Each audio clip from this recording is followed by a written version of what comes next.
परमेश्वर पिता का हम धन्यवाद करते हैं आज के दिन के लिए।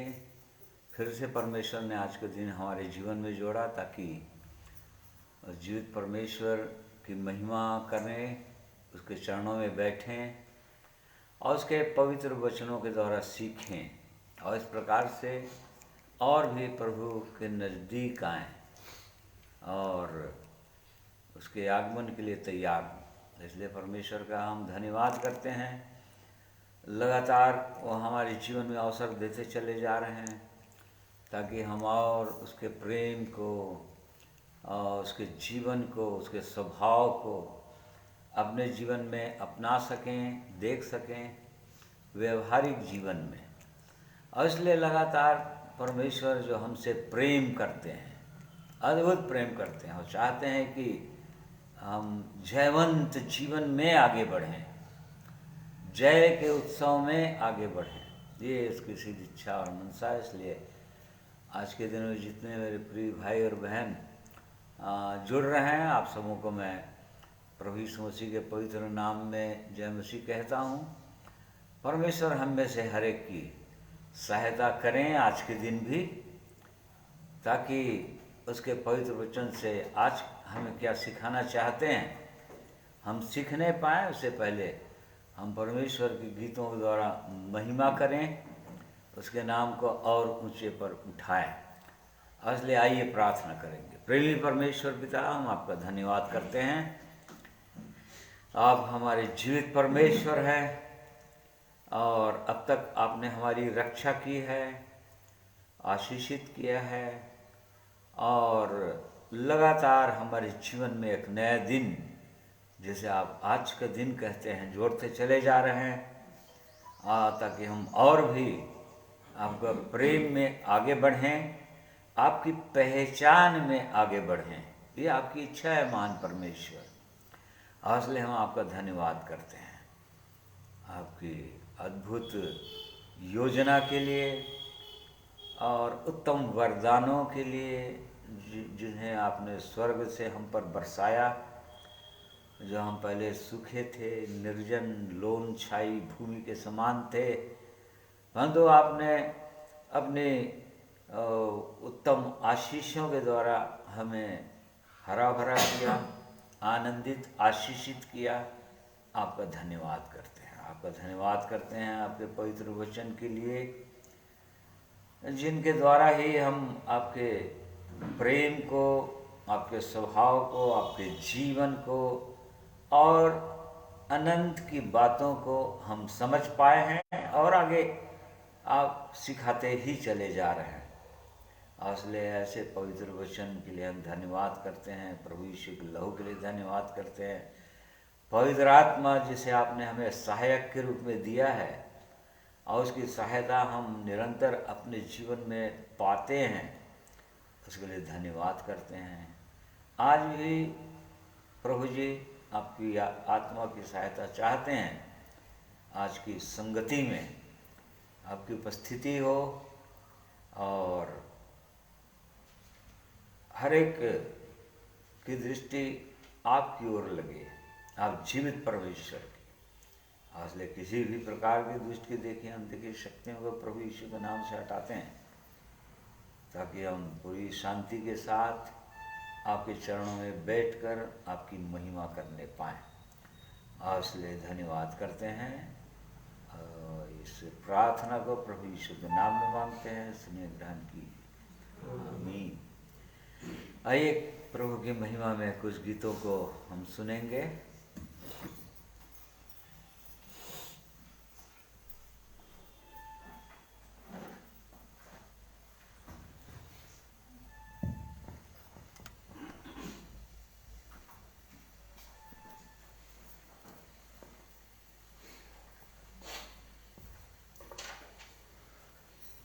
प्रभु यीशु मसीह के पवित्र नाम के द्वारा से आप सबों को सलाम, जय मसीह की।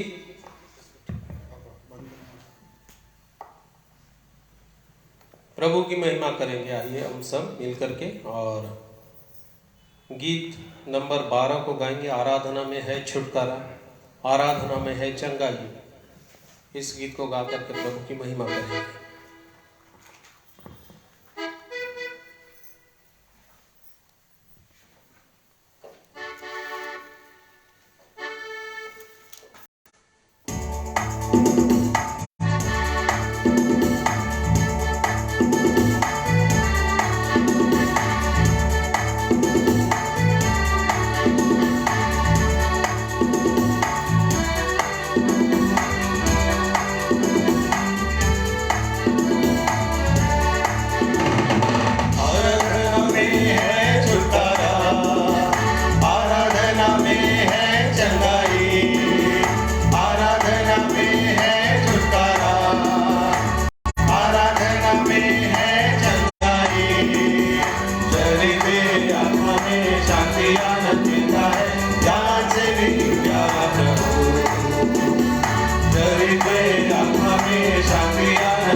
की प्रार्थना, विश्वास की प्रार्थना बोलता है सारा वतन।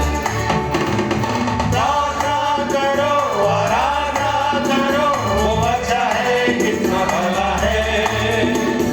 प्रार्थना करो, आराधना करो, वो अच्छा है, कितना भला है।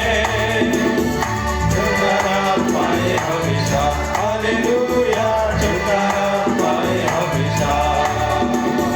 प्रार्थना करो, आराधना करो, वो अच्छा है, कितना भला है। प्रार्थना करो, आराधना करो, वो अच्छा है, कितना भला है। छुटकारा पाए हमेशा, हालेलुया, छुटकारा पाए हमेशा। छुटकारा पाए हमेशा, हालेलुया, छुटकारा पाए हमेशा। प्रभु की महिमा में आइए हम लोग और एक गीत गाएंगे। गीत नंबर 7, आत्मा प्रभु का, प्रेमी आत्मा प्रभु का।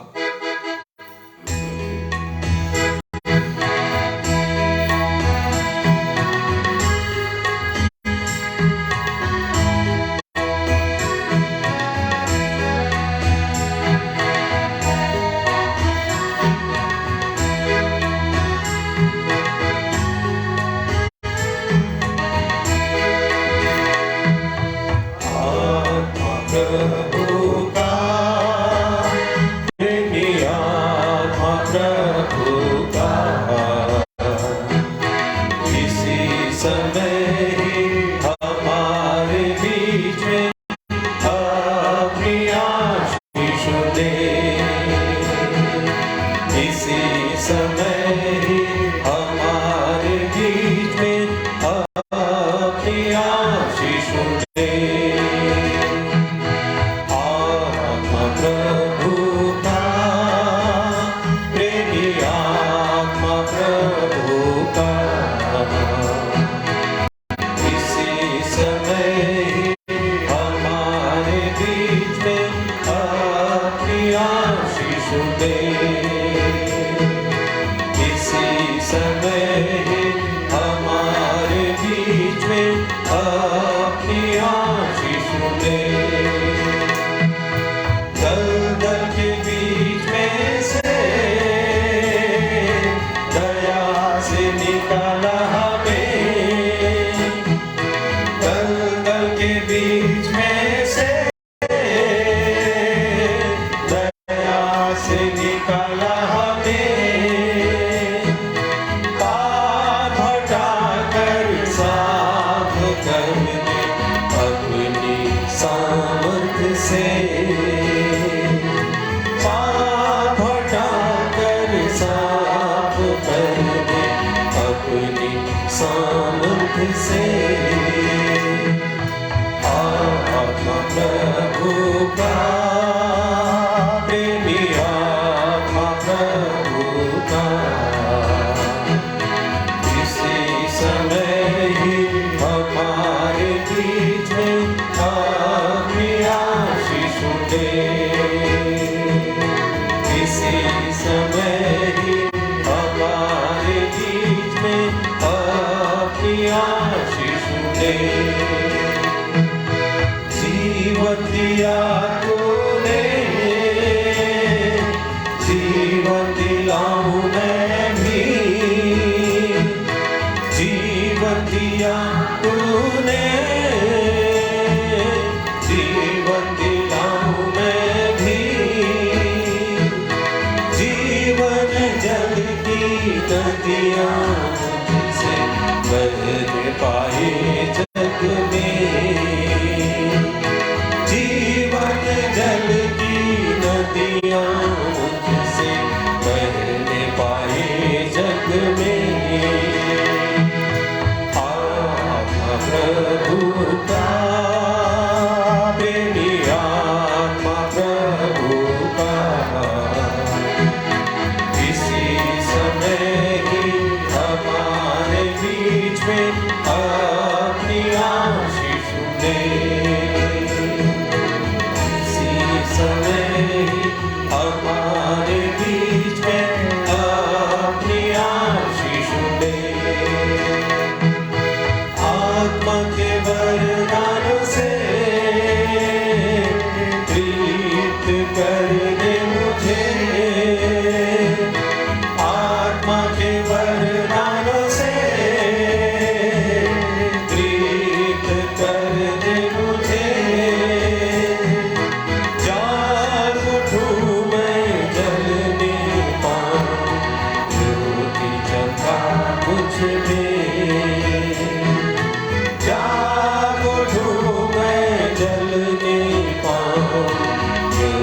चमका मुझ में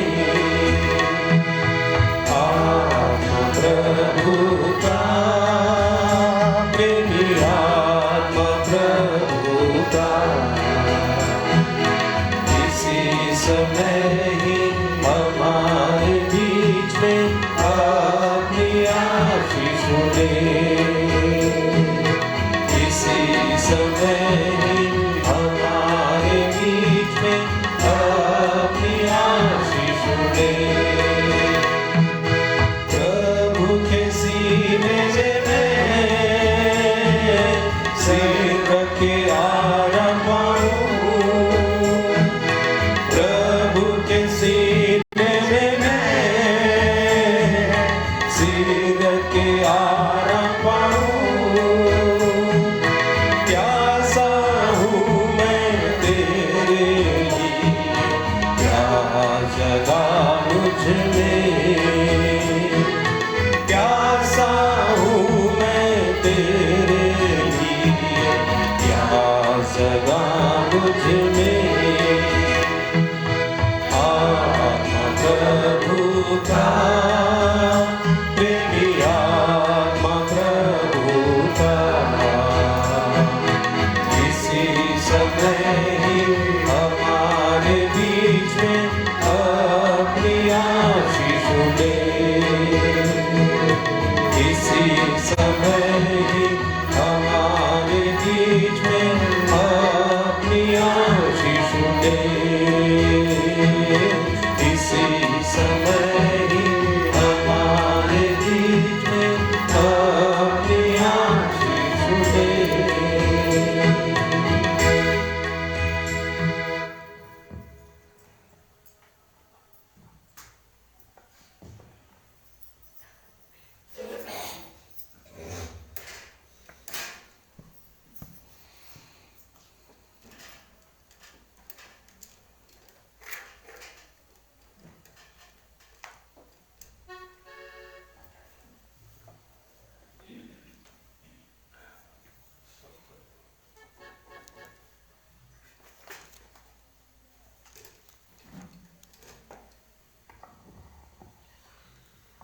परमेश्वर पिता का धन्यवाद। इन दिनों जब हम वातावरण को देखते हैं और विशेष करके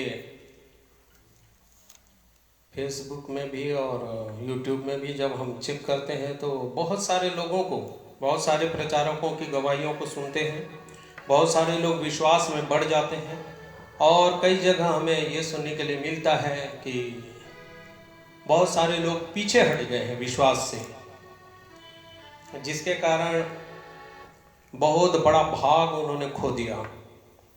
उन्होंने उस उत्तम भाग को खो दिया जो पीछे हट गए। आज हम अपने जीवन को जांचें कि कहीं हम अपने पिता के उस अद्भुत भाग को जो हमारे लिए रखा है, हम भी तो खो नहीं गए हैं, खो तो नहीं रहे हैं या ठुकरा तो नहीं दे रहे हैं अपने जीवन से। जैसे उड़ाऊ पुत्र ने ठुकराया और उसकी दशा बहुत बुरी हो गई। यद्यपि वो फिर से जैसा लिखा है वचन में कि पिता के घर में लौटा, परंतु प्रभु चाहता है कि हम किसी भी रीति से उसके अद्भुत भाग को, उस अनंत जीवन के भाग को, उस मुकुट को कभी न ठुकराएं, क्योंकि उसका प्रेम हमारे लिए बहुत ही अद्भुत है। और इसलिए आइए प्रभु की महिमा में एक गीत को सुनेंगे। हम ठुकरा तो नहीं रहे उसके प्यार को।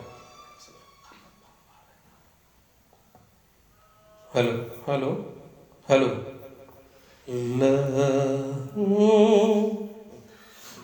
हेलो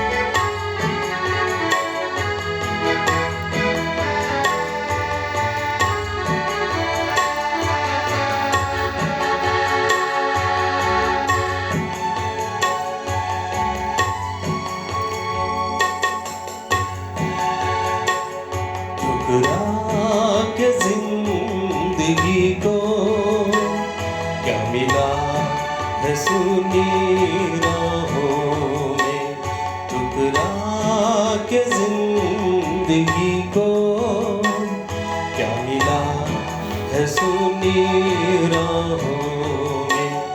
अब आंसू भी बचे नहीं इन डूबती सी आँखों में, ठुकरा के जिंदगी को क्या मिला है सुनी राहों में, ठुकरा के जिंदगी को क्या मिला है सुनी राहों में।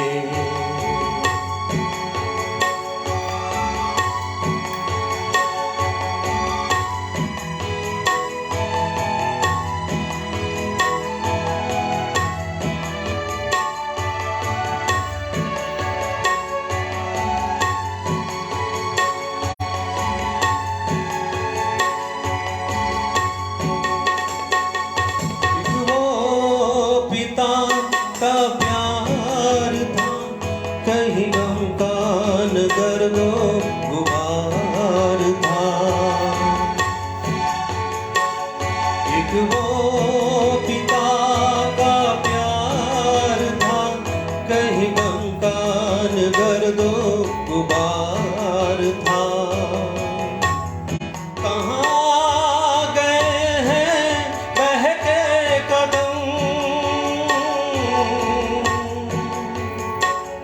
कहाँ गए हैं बहके कदम, उससे कहीं ये दर्द गम नहीं मिलती वो तसल्ली अब, नहीं मिलती वो तसल्ली अब जो मिलती पिता की बाहों में, ठुकरा के जिंदगी को क्या मिला है सुनी राहों में, ठुकरा के जिंदगी को क्या मिला है सुनी राहों में।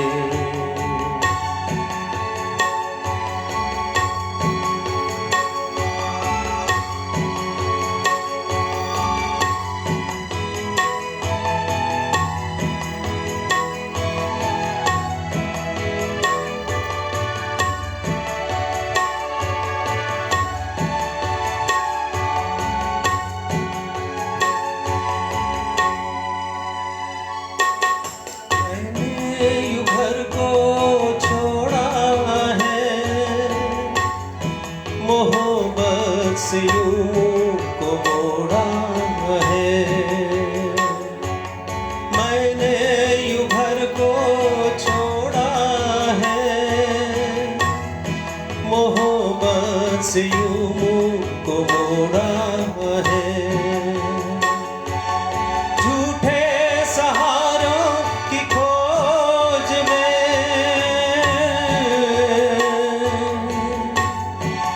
झूठे सहारों की खोज में अपनों से नाता तोड़ा है। अब लौट चल ऐ मेरे कदम, अब लौट चल ऐ मेरे कदम, तू अपने पिता की बाहों में, ठुकरा के जिंदगी को क्या मिला है सुनी राहों में, ठुकरा के जिंदगी को क्या मिला है सुनी राहों में।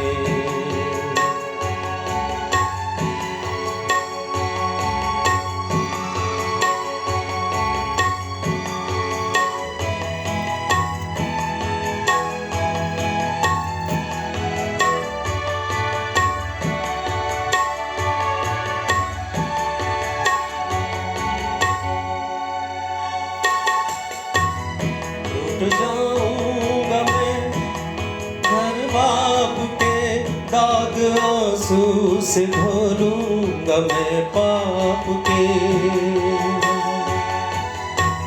लौट जाऊंगा घर में मैं बाप के, दाग आंसू से धो लूंगा मैं पाप के। कहूंगा मेरी माफ करना खता, कहूंगा मेरी माफ करना खता, बना ले गुलाम है मेरे पिता। बेटा होने के अब मैं लायक नहीं, बेटा होने के अब मैं लायक नहीं, गिर चुका हूँ मैं अपनी निगाहों में, ठुकरा के जिंदगी को क्या मिला है सुनी राहों में, ठुकरा के जिंदगी को क्या मिला है सुनी राहों में। अब आंसू भी बचे नहीं इन डूबती सी आँखों में, ठुकरा के जिंदगी को क्या मिला है सुनी राहों में, ठुकरा के जिंदगी को क्या मिला है सुनी राहों में, क्या मिला है सुनी राहों में, क्या मिला है सुनी राहों में। प्रेमी परमेश्वर पिता का धन्यवाद। आइए वचन के भाग में जाएंगे।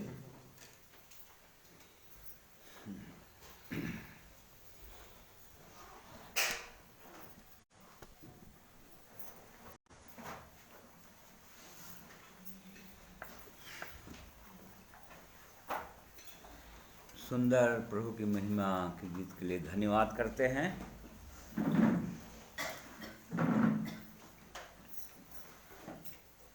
परमेश्वर का अद्भुत महान प्रेम के लिए धन्यवाद करते हैं और परमेश्वर की इच्छा है कि हम उसके प्रेम को और जानें, समझें और आगे बढ़ें।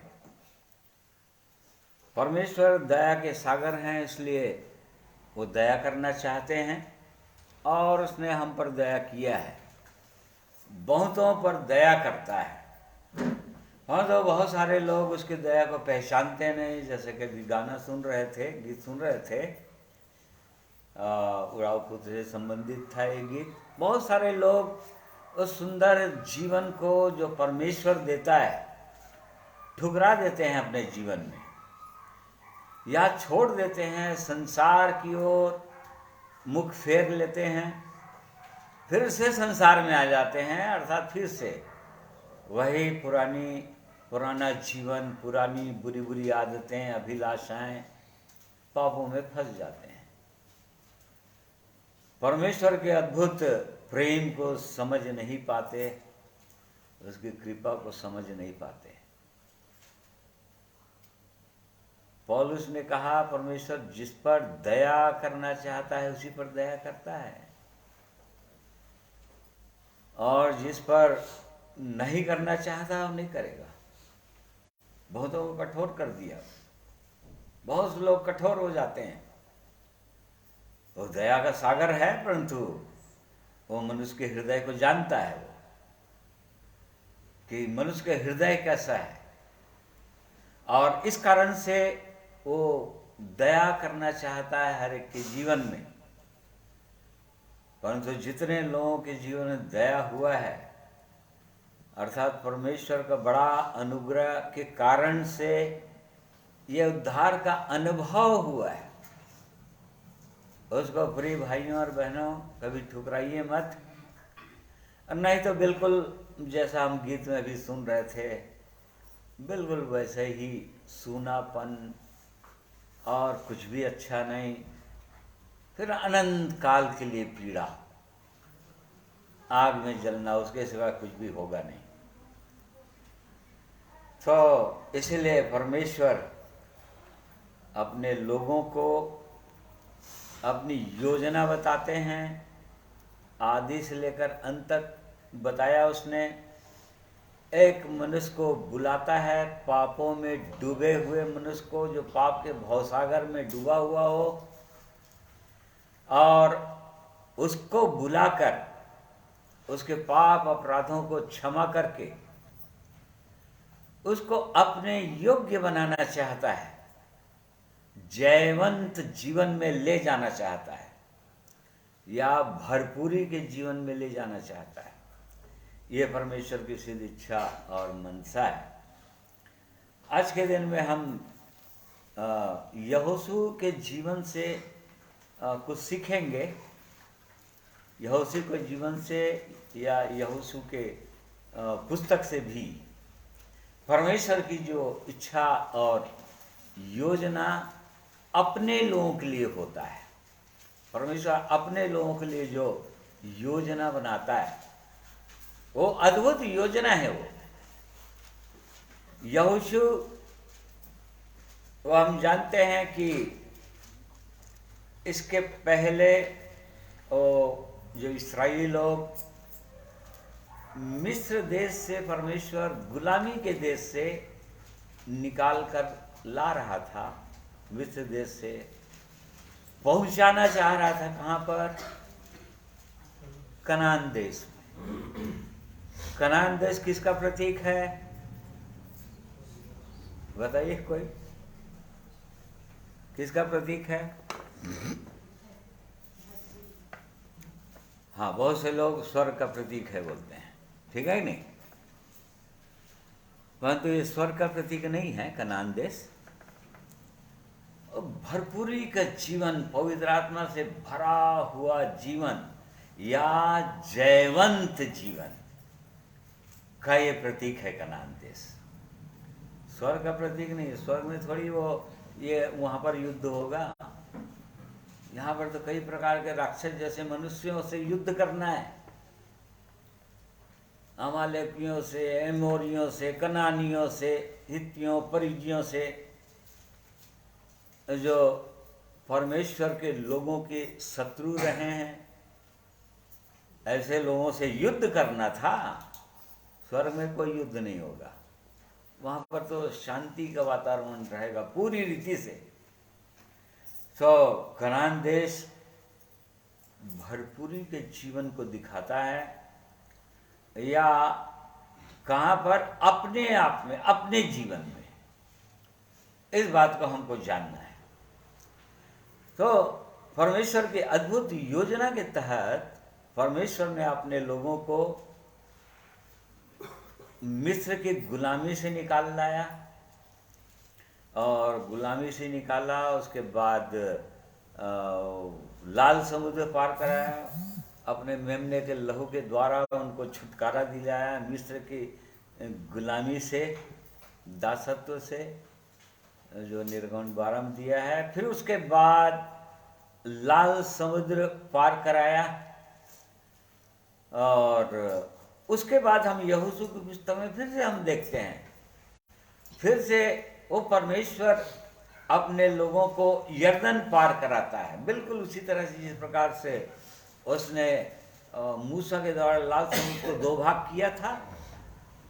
मुझे यहाँ पर वो यर्दन नदी को भी दो भाग करता है, मतलब बीच में रास्ता बना देता है। जबकि वो बहुत बाढ़ की सी स्थिति थी, लिखा है कड़ारे से बह रहा था यर्दन नदी, परमेश्वर ने दो भाग कर दिया और परमेश्वर के लोगों के लिए रास्ता बना दिया ताकि कनान में प्रवेश कर सकें। उसके बाद कनान है, बॉर्डर यर्दन नदी, और उसके बाद उसके पार करने के बाद कनान देश। कनान देश में कई प्रकार की जातियां रहती थी, विशेषकर 7 जातियां हम परमेश्वर के वचन में पढ़ते हैं। इन पर जय पाकर, इनको हराकर परमेश्वर के लोगों को इस्राएलियों को उस देश को अपने कब्जे में करना था, वहां के लोगों को हराकर। वहां के लोग जो राक्षस जैसे लोग थे, ऐसे लोगों को हराकर, बड़े बड़े वीर सूरवीर ऐसे ऐसे लोग थे। तो ये बहुत सुंदर यहाँ पर चित्रण है। और मिस्र देश के गुलाम निर्गमन से निकाल कर लाते लाते लाते और उसके बाद उनको बलिदान के विषय में सिखाया, फिर गिनती के पुस्तक में लाया, और गिनती की पुस्तक में फिर वो 40 वर्ष तक उनको घुमाया, व्यवस्था विवरण भी उसी को फिर से व्यवस्था को उनको स्मरण दिलाया, क्या व्यवस्था दिया था परमेश्वर ने और क्या क्या उनको करना था, क्या नहीं करना था। फिर उसके बाद यहोशू, अब यहाँ पर मूसा की मृत्यु हो गई थी। यहोशू मूसा का नेक्स्ट था, नेक्स्ट लीडर था। वो मूसा को परमेश्वर ने चुना था अपनी महिमा के लिए एक अगुवे के रूप में, और तब उसको आगे ले जाना चाहिए था, आगे ले जाना था उसको। तो मिस्र जो है एकदम अंधकार, मिस्र का मतलब ही होता है अंधकार, घोर अंधकार, और वहां के से निकाल कर परमेश्वर अपने लोगों को भरपूरी का जीवन देना चाहता है। ये यहाँ पर यहोशू के जीवन में हम देखते हैं। और उसके बाद हम देखते हैं कि युद्ध ही युद्ध है इसमें, सब नगरों को क्योंकि जीतना था, इनको जय पाना था, वहां के लोगों को मारना था। मतलब यहोशू के पुस्तक हम देखते हैं कि परमेश्वर जो है युद्ध का परमेश्वर है, और युद्ध के द्वारा परमेश्वर अपने लोगों को जय दिलाना चाहता है। तो मिस्र से कनान तक पहुंचने में देखिए 2 मृत्यु का वर्णन है। पहली मृत्यु लाल समुद्र में, और पहली मृत्यु किनकी हुई थी? मिस्रियों की हुई थी, परमेश्वर के लोगों की नहीं। मिस्रियों को परमेश्वर लाल समुद्र में डुबा दिया, पूरा उसकी सेना को, मिस्रियों की सेना को परमेश्वर ने डुबा दिया उनको, यहाँ परमेश्वर ने उनको मार डाला।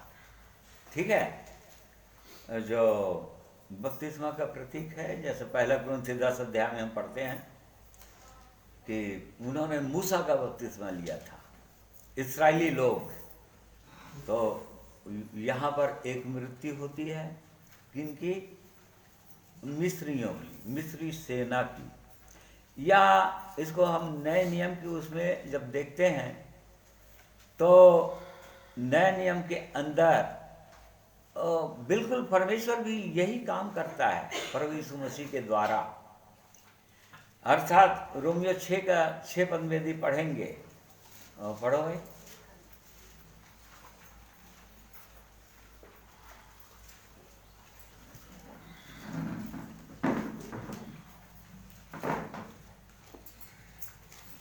हम जानते हैं कि हमारा पुराना मनुष्यत्व उसके साथ क्रूस पर चढ़ाया गया ताकि पाप का शरीर व्यर्थ हो जाए और हम आगे को पाप के दासत्व में ना रहें। हाँ देखिए, तो यहाँ पर बिल्कुल वैसे हुआ था लाल समुद्र में। यहाँ नए नियम के अंदर स्वयं परमेश्वर प्रभु यीशु मसीह में होकर उसने पुराने मनुष्यत्व को क्रूस पर चढ़ा दिया,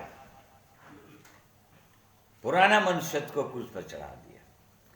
जब एक व्यक्ति प्रभु में बपतिस्मा लेता है तो समझो उसका पुराना मनुष्यत्व क्रूस पर चढ़ गया या मर गया, या उसको कैसे समझें, उसका जो पुराना स्वभाव था या पाप करने का जो जीवन था, पाप की लालसा थी, मनुष्य पाप को रोक नहीं सकता था, वो रोक ही नहीं सकता था, चाह कर भी नहीं रोक सकता था। और उसके पाप हो ही जाता था।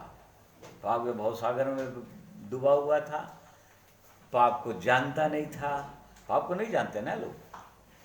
जब तक परमेश्वर किसी पर अनुग्रह ना करे, इन बातों को प्रकट न करे, तब तक मनुष्य आज पाप को कहाँ जानते हैं? पाप को जानते ही नहीं। मनुष्य तो पाप के भवसागर में डूबा है, और चूंकि नहीं जानते इसलिए पाप का भार को भी नहीं समझते। यह पाप उनके जीवन में कितना खतरनाक जीवन है उसको भी नहीं जानते। भारीपन नहीं लगता उनको, पाप का बोझ को नहीं समझते लोग। तो बिल्कुल यहाँ पर प्रभु यीशु मसीह में जब होते हैं, पुराना स्वभाव हमारा पाप करने की प्रवृत्ति, वो उसको समाप्त करता है या वो मर जाता है। अब उसके बाद भी तो पाप होता है, लेकिन उसके बाद भी विश्वासियों के जीवन के द्वारा पाप होता है। लेकिन ठीक है, इसका मतलब पाप वो लोग करना नहीं चाहते, क्योंकि पाप का जो प्रवृत्ति है वो समाप्त हो गया। परंतु चूंकि शरीर में अभिलाषाएं हैं, अभिलाषाएं नहीं मारा, क्रूस पर जाने से अभिलाषाएं नहीं मरती हैं। अभिलाषाएं मर गई पूरी, ऐसा नहीं। उसके बाद भी क्रोध रहता है, उसके बाद भी लालच रहता है, उसके बाद भी अहंकार रहता है, उसके बाद भी और शरीर की और अन्य अभिलाषाएं रहती है जीवन में। तो एक चीज मर जाता है, लेकिन पाप करने की इच्छा जो है समाप्त हो जाता है। और इसलिए परमेश्वर के लोग पाप नहीं करना चाहते, हो जाता है वो अलग चीज है। पाप नहीं करेंगे ऐसा नहीं, हाँ पाप नहीं करना चाहते, अब पाप में जीवन नहीं बिताना चाहते, अर्थात मन फिर गया। वही लोग मसीह की देह में जोड़े जाते हैं, जिनका ये निर्णय होता है कि अब हम नहीं, हमको ये पाप का जीवन हम अच्छा नहीं लगता, हमको हम नहीं करना चाहते। जिनका ऐसा निर्णय हो जाता है कि नहीं हम नहीं करेंगे, नहीं करना चाहते, हम नहीं करेंगे, ऐसा नहीं, वो नहीं करेंगे बोलने से भी हो जाएगा, इच्छा नहीं है, नहीं करना चाहते, हाँ अपवित्र जीवन जीना चाहते हैं। तो इस चीज को दर्शाता है, लाल समुद्र जब हुआ तो उसको परमेश्वर ने मार दिया उनको, इस्राएलियों ने उनको नहीं डुबाया, मिस्रियों की सेना को, जो इस्राएलियों को गुलाम बना कर रखे हुए थे, जाने ही नहीं दे रहे थे। परंतु अब वो फिरौन के सेना को उन्होंने फिर से नहीं देखा लिखा है। अब फिरौन की सेना जो है इस्राएलियों को पीछा नहीं किया, ठीक है। उसके बाद परमेश्वर ने वो सामर्थ दिया, पवित्र आत्मा दिया उनके जीवन में, रात में अग्नि का ज्वाला के रूप में और दिन में बादल के खंभे के रूप में वो उनकी अगुवाई करता रहा, उनको मार्ग दिखाता रहा कि अब तुमको किधर चलना है, कहाँ पर ठहरना है, कहाँ पर तंबू गाड़ना है, कब तंबू उखाड़ना है और फिर से चलने लगना है। ये पवित्र आत्मा का प्रतीक था। फिर उसके बाद लाल समुद्र के पार करने के बाद जंगल की यात्रा में आए वो लोग, और वहाँ तक जैसे ही पहुँचे, पास में जैसे ही पहुँचे कादेश बढ़ने, और उसके बाद परमेश्वर ने, मूसा ने 10 लोगों को भेजा था, 12 लोगों को देश का, कनान देश का भेद लेने के लिए। जाकर देखो कि कनान देश कैसा देश है, उपजाऊ है, बंजर है, वहाँ के लोग कैसे हट्टे कट्टे बलवान से दिखते हैं या ऐसी कमज़ोर दिखते हैं, वहाँ के फल, मौसम, सब कुछ कैसा है। और तभी इन्होंने रिपोर्ट लाया था कि बहुत ही अच्छा है। तो लेकिन उनमें से केवल 2 ही जने प्रवेश किए थे। कितने लोग निकले थे? वर्णन है बाइबल में जो 6 लाख प्यादे, 6 लाख प्यादे मतलब 20 साल और 20 साल के ऊपर के उम्र के लोग, बाकी लोगों की गिनती नहीं है उसमें। 6 लाख में अब बाकी लोग नहीं आते, उनकी स्त्रियां, उनके बाल बच्चे, 20 साल के नीचे के बाल बच्चे, इनकी गिनती नहीं है। मतलब लाखों की तादाद में निकले थे वो लोग, परंतु तो पहुंचे कितने लोग? केवल 2 लोग। क्यों? 2 ही लोग क्यों पहुंचे? क्योंकि बाकी लोग परमेश्वर की सामर्थ्य पर विश्वास नहीं किए, परमेश्वर के उद्धार करने की शक्ति पर उन्होंने विश्वास नहीं किया। वो बड़े बड़े वो अनाकोंसी जैसे लोगों को जब देखे तो लोग डर गए और अपने साथ तुलना करने लगे कि हम उनके सामने तो हम टिड्डियों के समान हैं और हम उनसे लड़ ही नहीं सकते। और ऐसा करके 12 लोगों में से 10 लोग बैड रिपोर्ट दे दिए, मतलब लोगों को निराश कर दिया, लोगों का हियाव टूट गए उनकी गवाहियों को सुनकर। बाकी 2 जने यहोशू और कालेब आगे पहुंचे क्योंकि उन्होंने विश्वास किया।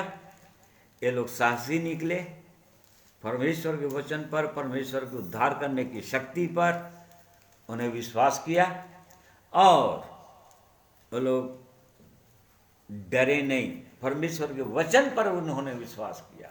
यो परमेश्वर ने कहा मत डर मत डर मत डर, मैं तेरे संग हूं, उन्होंने विश्वास किया। तो इस कारण से वो लोग पहुंच गए। और उसके बाद मूसा की मृत्यु हो गई और मूसा की मृत्यु के बाद अब यहोशू बच गया, जो नेक्स्ट लीडर था, जो यहोशू के साथ साथ मूसा के साथ साथ रहता था। वो मूसा से बहुत कुछ सीख चुका था क्योंकि मूसा परमेश्वर के संग संग रहता था, परमेश्वर से आमने सामने बात करता था, वचन में हम पढ़ते हैं। और यहोशू मूसा के संग संग रहने के साथ साथ उसको भी वो सीख गया, एक्सपीरियंस हो गया कि कैसे उसको अब लीडिंग करना है।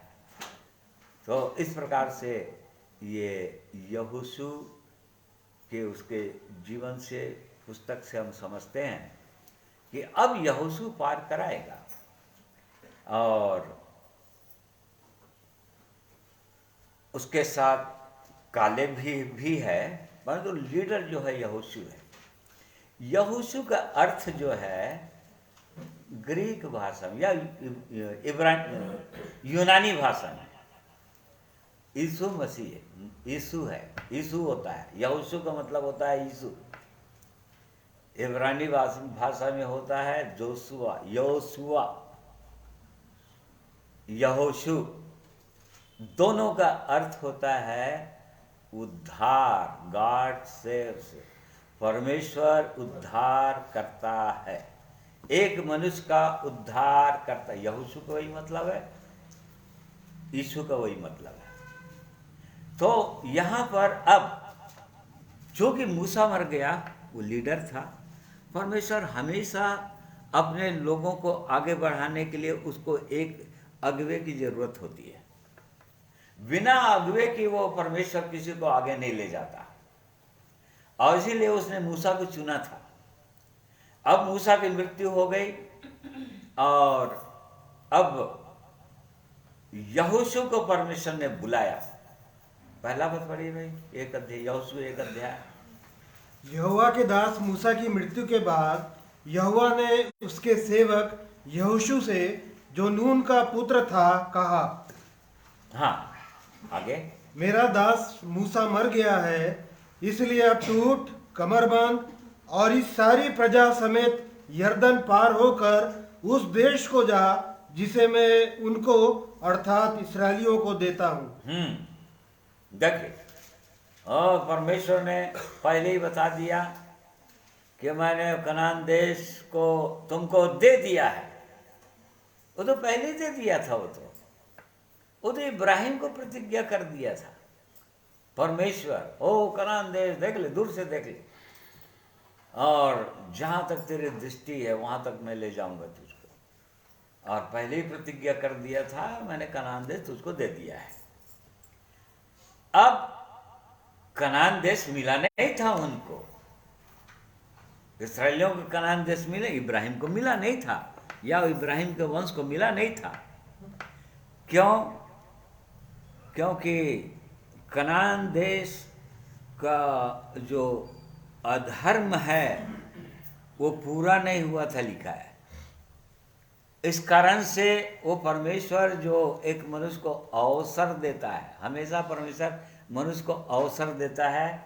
यहाँ पर हम पढ़ते हैं उत्पत्ति उसका 15 अध्याय, उत्पत्ति 15 अध्याय के अंदर परमेश्वर ने इब्राहिम से अपनी पूरी योजना बता दिया था, जबकि अभी उसका कोई संतान नहीं हुआ है।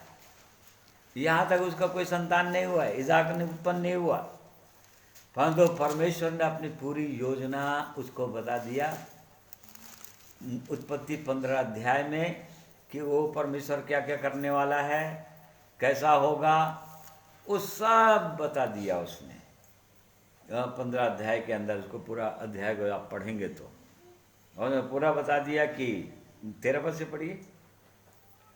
तब यहोवा ने अब्राहम से कहा, या निश्चय जान कि तेरे वंश पराये देश में परदेशी होकर रहेंगे और उस देश के लोगों के दास हो जाएंगे और वे उनको 400 वर्ष तक दुख देंगे। अरे तेरे वंश बोल रहा है, कोई वंश ही नहीं है अभी उसका, इब्राहिम का, उसका पुत्र तो हुआ ही नहीं है। परंतु वो परमेश्वर देखो प्रतिज्ञा कैसे कर रहा है, वो तेरे वंश वहां के परदेशी हो जाएंगे, पराये देश में परदेशी होकर रहेंगे। अर्थात ये इब्राहिम वो कनान में ही रहता था वो, परंतु कनान देश को उसने दिखा दिया था और दे दिया था उसको। उसमें 7 प्रकार की जातियां पहले से रहती थी। और तब फिर उसने कहा कि उस देश के लोगों के दास होंगे जो तेरे वंश के लोग होंगे, और उनको 400 वर्ष तक दुख देंगे। 400 वर्ष के गुलामी में थे ये लोग, इस्राएली लोग मिस्र देश की गुलामी में थे, जिसको परमेश्वर ने पहले ही बता दिया था। फिर आगे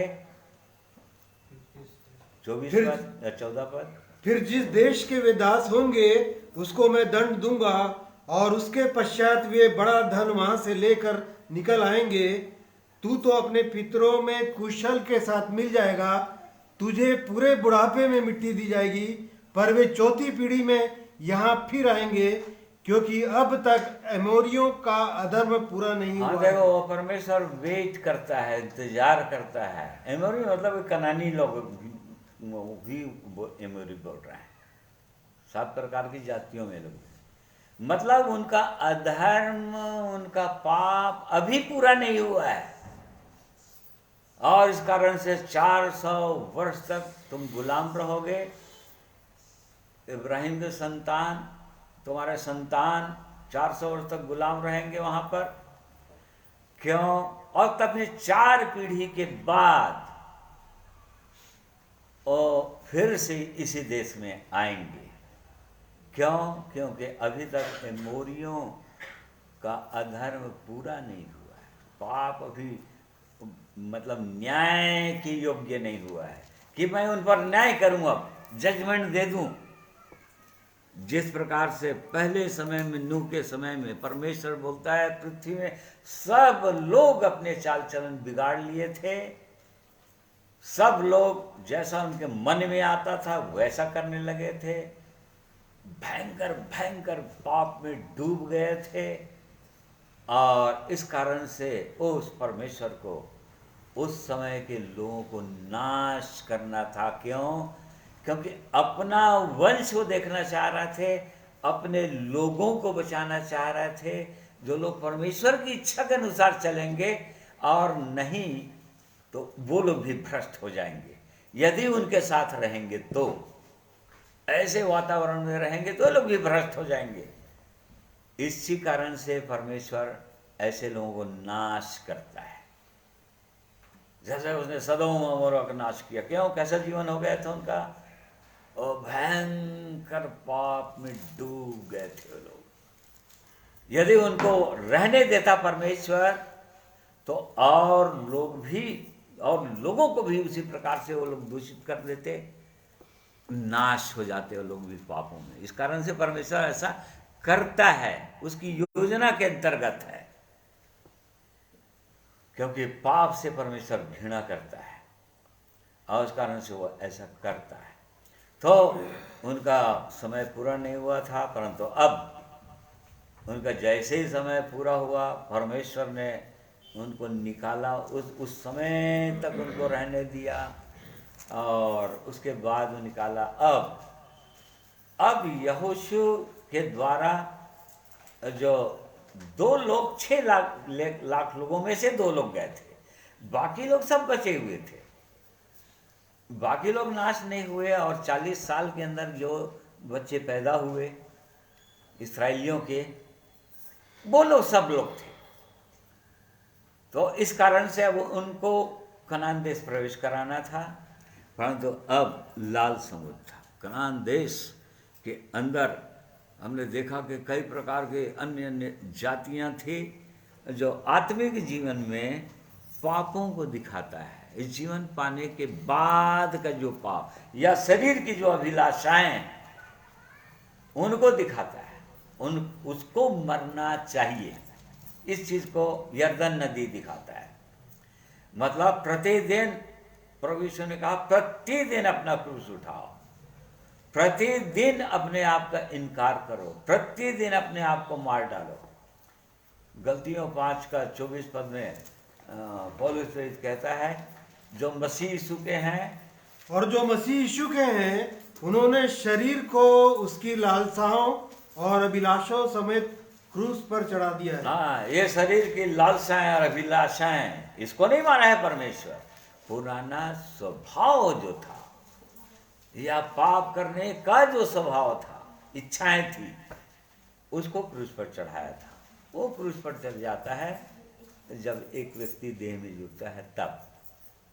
और इसी कारण से अब पवित्र जीवन जीना चाहते हैं, परंतु समस्या शरीर में है, अभी भी अभिलाषाएं हैं।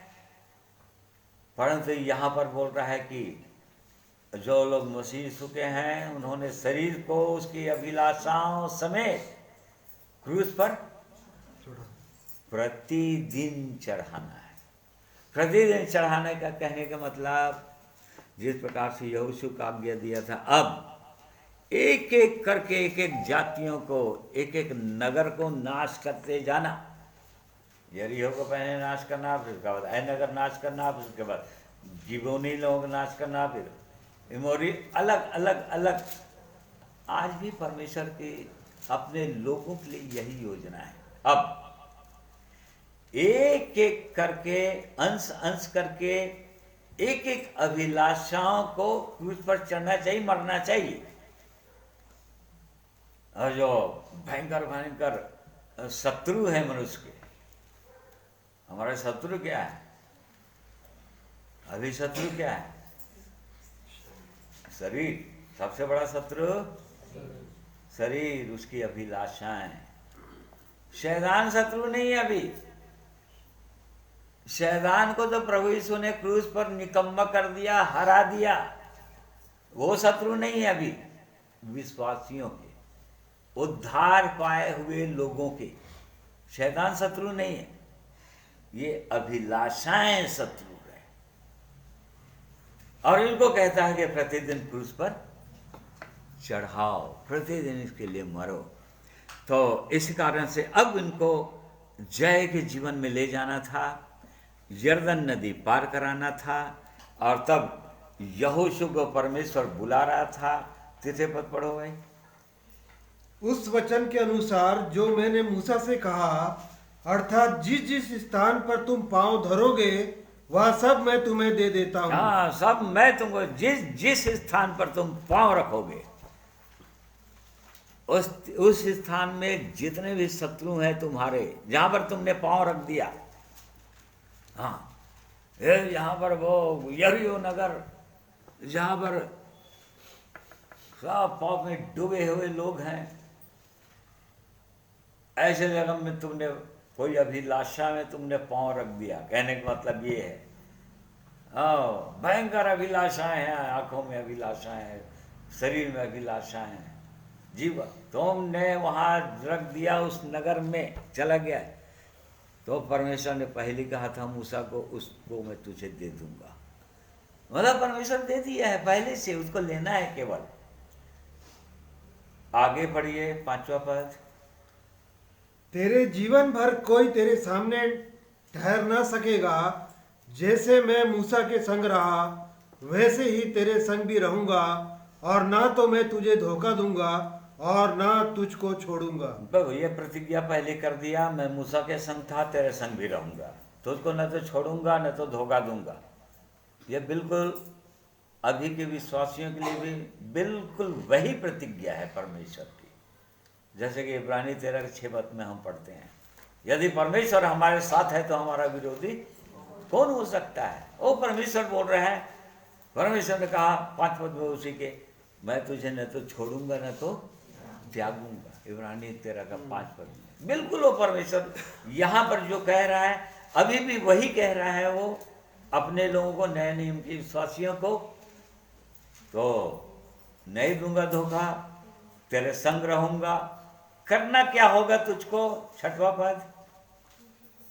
इसलिए युवा बांधकर दृढ़ हो जा, क्योंकि जिस देश के देने की शपथ मैंने इन लोगों के पूर्वजों से खाई थी उसका अधिकारी तू उन्हें करेगा। हाँ, इतना हो कि तू युवा बांधकर और बहुत दृढ़ होकर जो व्यवस्था मेरे दास मूसा ने तुझे दी है उन सब के अनुसार करने में चौकसी करना, और उससे ना तो दाहिने मुड़ना और ना बाएं, तब जहां जहां तू जाएगा वहां वहां तेरा काम सफल होगा। हाँ, देखो ये प्रतिज्ञा किया परमेश्वर, एक बात करना, यह बांधना। बार बार यहोशू को बोल रहा है, वो परमेश्वर बार बार बोल रहा है, डरना भर मत। उन अनाकवंशियों को जो कि 8-10 फीट लंबे चौड़े रहते हैं, राक्षस जैसे दिखते हैं, उनसे तो डरना भर मत। बार बार बोल रहा है, क्योंकि मैं तेरे संग रहूंगा। मैं तो हियाव दे रहा था वो, और आज हमको भी यही बोलकर हियाव देता है, क्योंकि डर जाते हैं। यहाँ ऐसी परिस्थिति, राक्षस जैसे परिस्थिति आए, आंधी और तूफान आया भयंकर वाला, समस्याओं वाला, विपत्तियों के रूप में, दुखों के रूप में, एक विश्वासी डर जाता है, क्योंकि हियाव नहीं रखता। और यहोशू परमेश्वर ने यही कहा कि हियाव करना, दबना, एक काम करना। और 8 पद। व्यवस्था की यह पुस्तक तेरे चित्त से कभी न उतरने पाए, इसी में दिन रात ध्यान दिए रहना, इसलिए कि जो कुछ उसमें लिखा है उसके अनुसार करने की तू चौकसी करे, क्योंकि ऐसा ही करने से तेरे सारे काम सफल होंगे और तू प्रभावशाली होगा। ना बस उसके बाद फिर कह रहा है, तेरा मन कच्चा ना हो, हियाव बांध कर दृढ़। देख कितना बार यहाँ तक में हियाव बांधना, दृढ़ रहना, कच्चा मन हो तुम्हारा, मन ना हो तुम्हारा, कितना हियाव दिया है। आज हमको भी परमेश्वर इन वचनों को हम पढ़ रहे हैं आत्मिक जीवन में, तो हमारे लिए हियाव है। परमेश्वर बोल रहा है कच्चा नहीं होना चाहिए तुम्हारा मन, डरना नहीं चाहिए परिस्थितियां जो आने वाली है, अभी तो भयंकर वाली आने वाली है, सताव, तब कैसे करोगे? ऐसे कच्चा हो जाएगा मन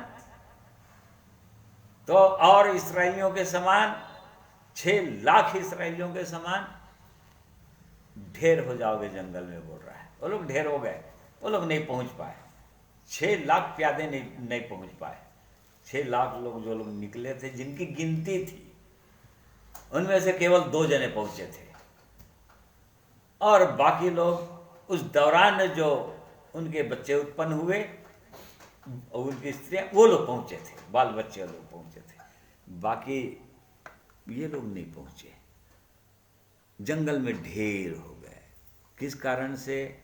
क्योंकि परमेश्वर उन्होंने विश्वास नहीं किया, परमेश्वर की उद्धार करने की शक्ति पर विश्वास नहीं किया, उन्होंने अपने ऊपर भरोसा रखा था, और उनके ढील डौल के देखकर डर गए।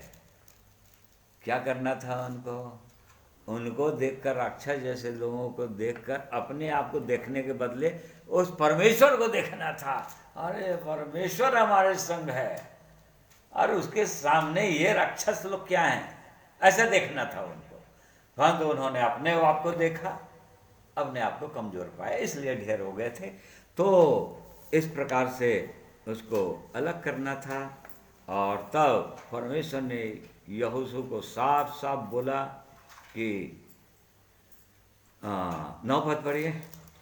क्या मैंने तुझे आज्ञा नहीं दी, हियाव बांध कर दृढ़ हो जा, भय ना खा और तेरा मन कच्चा ना हो, क्योंकि जहां जहां तू जाएगा वहां वहां तेरा परमेश्वर यहोवा तेरे संग रहेगा। हाँ, मतलब बार बार बोल रहा है, जहां जहां तू जाएगा तेरा परमेश्वर तेरे संग रहेगा, इसलिए तुझको डरने की कोई जरूरत नहीं। आज ये हमारे लिए भी यही प्रतिज्ञा है। तो इस प्रकार से तैयार हो गया मूसा यहोशू ले जाने के लिए। अब आगे वो ले जाता है। दूसरे अध्याय में हम राहब वेश्या के विषय में देखते हैं। खैर, हम यहोशू के विषय में देख रहे हैं, फिर बाद में और कभी देखेंगे। तो उसके बाद तीसरे अध्याय में वो यर्दन पार कराता है, और यर्दन पार कराने से पहले वो क्या करता है? यर्दन पार मतलब ये मृत्यु है। किसकी मृत्यु? अपनी मृत्यु, अपना मैं, अपना वो जीवन अभिलाषाएं, इसकी मृत्यु है। इसकी मृत्यु होना ही चाहिए। यर्दन नदी पार होना चाहिए, और तब और बाकी लोगों को से जय पा सकेंगे। इस चीज को ये दिखाता है। यर्दन नदी मृत्यु से पार होकर जीवन में प्रवेश कराने वाले जीवन को दिखाता है। तो ये यहाँ पर हम देखते हैं कि वाचा का संदूक उनके साथ था, जो प्रभु यीशु मसीह को दिखाता है। वाचा का संदूक जो है स्वयं प्रभु यीशु मसीह को दिखाता है। मतलब वो हमारे साथ साथ आगे आगे जाएगा। वाचा का संदूक को उठाने वाले आगे आगे जाते थे, और तब उसके पीछे पीछे वो इस्राएलियों के लोग, सेना रहती थी, इस्राएली लोग रहते थे। और जो लोग वाचा के संदूक को उठा सकते थे, किनको उठाना था वही लोग उठा सकते थे, दूसरा कोई नहीं उठा सकता था। अर्थात लेवी गोत्र लोग ही उठा सकते थे। दूसरा उठाएंगे तो मर जाएंगे, तुरंत फटाक से मर जाएंगे। तो ऐसा वाला था। तो यहाँ पर इस्राएली लोग क्या बोले थे मूसा को, ये भी हम पढ़ते हैं। 1 अध्याय का 17 पद ही पढ़ो, 16 और 17 पद। तब उन्होंने यहोशू को उत्तर दिया, जो कुछ तूने हमें करने की आज्ञा दी है वह हम करेंगे, और जहाँ कहीं तू हमें भेजे वहाँ हम जाएंगे। जैसे हम सब बातों में मूसा की मानते थे, वैसे ही तेरी भी माना करेंगे। इतना हो कि तेरा परमेश्वर यहोवा जैसा मूसा के संग रहता था, वैसा ही तेरे संग भी रहे। ऐसा इस्राएलियों ने कहा। हम मूसा की आज्ञा मानते थे, हम जानते थे कि मूसा जो है परमेश्वर का जन था, उससे आमने सामने बातें करता था। परमेश्वर उसके द्वारा अद्भुत अद्भुत रीति से आश्चर्य कर्म किया। मिस्र देश के अंदर उसने आश्चर्य किया, 10 आश्चर्य कर्म। फिर उसके बाद लाल समुद्र पार कराया, फिर कनान दे, फिर जंगल की यात्रा के दौरान जब वे लोग प्यासे होते थे, और जब और कोई भी संकट उनके सामने, वो परमेश्वर उनको साल करता। इस्राएली लोग जान रहे थे, बोल रहे। अब मूसा यहोशू को बोल रहे हैं लोग, हम तेरी भी मानेंगे जैसा हम मूसा की मानते थे, परंतु इतना हो कि जैसा हमने परमेश्वर के मूसा के संग रहते हुए देखा है, वैसे ही तेरे संग भी रहना चाहिए परमेश्वर। और तभी तो तेरी बात में हम मानेंगे, और तू जहां भेजेगा वहां जाएंगे। जो करने के लिए कहेगा हम वैसा करेंगे। शर्त यह है कि परमेश्वर तेरे साथ रहना चाहिए। तो ये परमेश्वर के जनों की गवाही होना चाहिए, खासकर अगुओं की, कि क्या परमेश्वर हमारे संग है। यदि परमेश्वर संग है तो सही रास्ता दिखा पाएंगे और सही रीति से उनको वास्तव में कनान देश या भरपूरी के जीवन में ले जाएंगे। पूरा पवित्र आत्मा से भरा हुआ जीवन का अनुभव हो जाएगा, जय का उत्सव। और उसके बाद जैसे प्रभु यीशु का आगमन होगा या मृत्यु होगा तो जाएंगे ही जाएंगे स्वर्ग। उसके लिए समस्या नहीं है, स्वर्ग जाने वाली समस्या नहीं है। यहाँ पर भरपूरी के जीवन के विषय में यहोशू की पुस्तक बताता है, जहाँ पर युद्ध होगा और वहाँ पर लड़ना पड़ेगा। पुराने नियम के अंदर परमेश्वर के लोगों के शत्रु जो है मनुष्य हुआ करते थे, राजा लोग हुआ करते थे, ये उसके शत्रु हुआ करते थे, देश के लोग शत्रु हुआ करते थे। परंतु अब नए नियम के अंदर कौन लोग होते हैं शत्रु?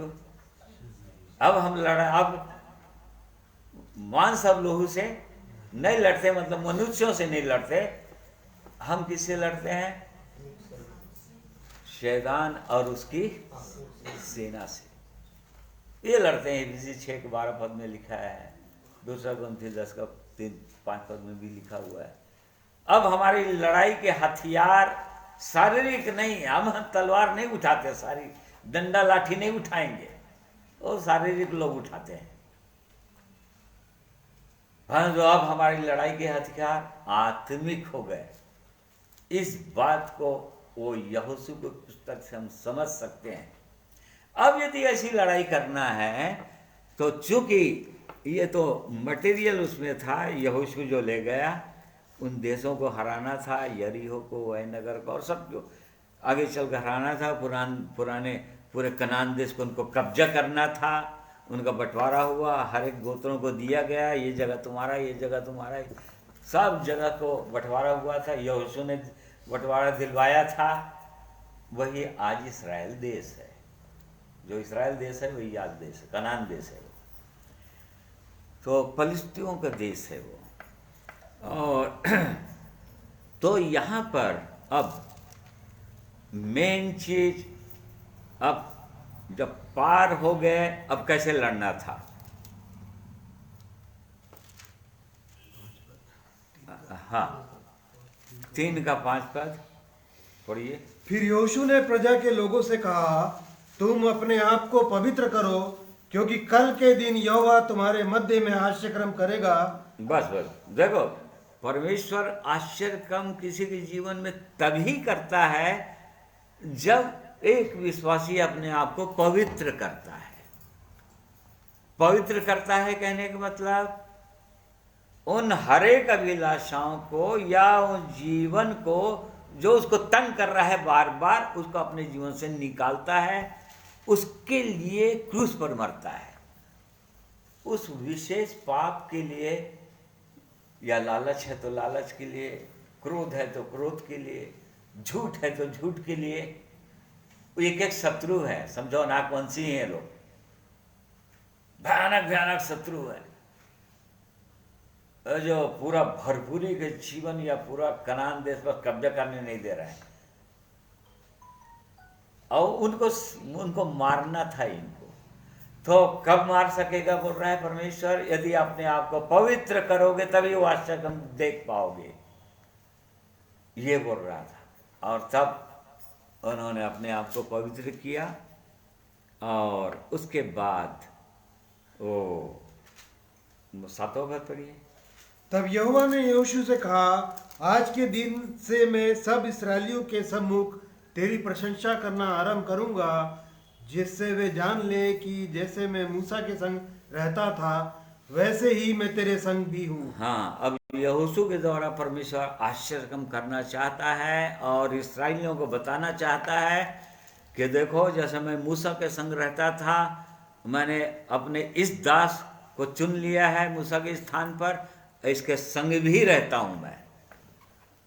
ये बताना चाहता था इस्राएलियों को, और इस कारण से अब यहोशू के जीवन के द्वारा आश्चर्य करने लगा। वो उसकी अगुवाई में वो यरदन नदी को पार करवाया, और पार कराने के बाद वहाँ पर एक 12 पत्थरों के ढेर लगाकर एक टीला बनवा दिया, स्मरणार्थ, स्मरण के लिए, ताकि जब तुम्हारे बाप दादे जब पूछेंगे अपने माता पिता से, अपने दादा दादी से, तब तुम लोग कह सकोगे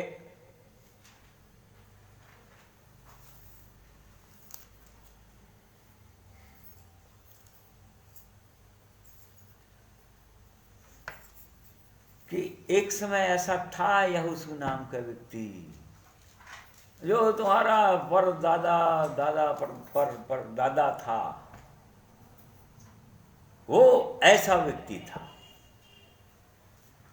ऐसा पवित्र व्यक्ति था जिसके द्वारा परमेश्वर बातें करता था, आश्चर्य कम करता था। मतलब स्मरण के लिए ऐसा करवाता है परमेश्वर। लोग स्मरण करते हैं।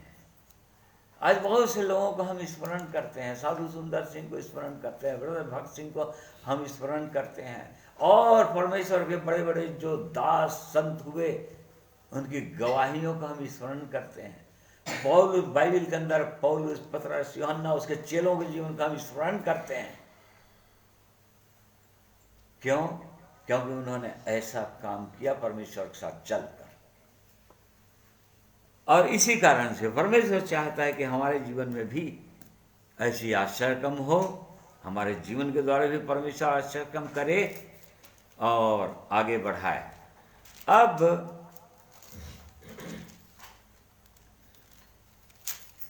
चौथे अध्याय में वही स्मृति के पत्थर, वही 12 पत्थर के विषय में लिखा हुआ है। और इस्राएलियों को 2 गोत्र, 2.5 गोत्र यहीं पर रह गए, यरदन की इस पार उनको जगह दिया गया। यहोशू के द्वारा ये वर्णन है। फिर 5वें अध्याय की कुछ बातों का हम देखेंगे। और अब जबकि युद्ध करना है आगे, अब ये लोग पार हो गए, यरदन नदी पार हो गए, यहोशू की अगुवाई में यरदन नदी पार हो गए। अब उनको एक मुख्य काम करना था, होना चाहिए था। क्या होना चाहिए था? 5 अध्याय के हेडिंग पढ़िए। इसराइलियों का खतना किया जाना और फसह मनाना। हाँ, ये जरूरी था। यहूदियों का खतना होना जरूरी था। ठीक है।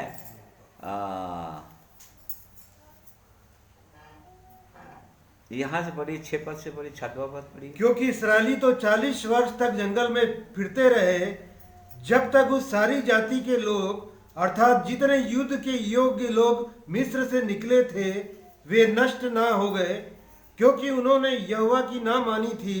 इसलिए यहोवा ने शपथ खाकर उनसे कहा था कि जो देश मैंने तुम्हारे पूर्वजों से शपथ खाकर तुम्हें देने को कहा था, और उसमें दूध और मधु की धाराएं बहती है, वह देश मैं तुमको नहीं दिखाने का। आगे।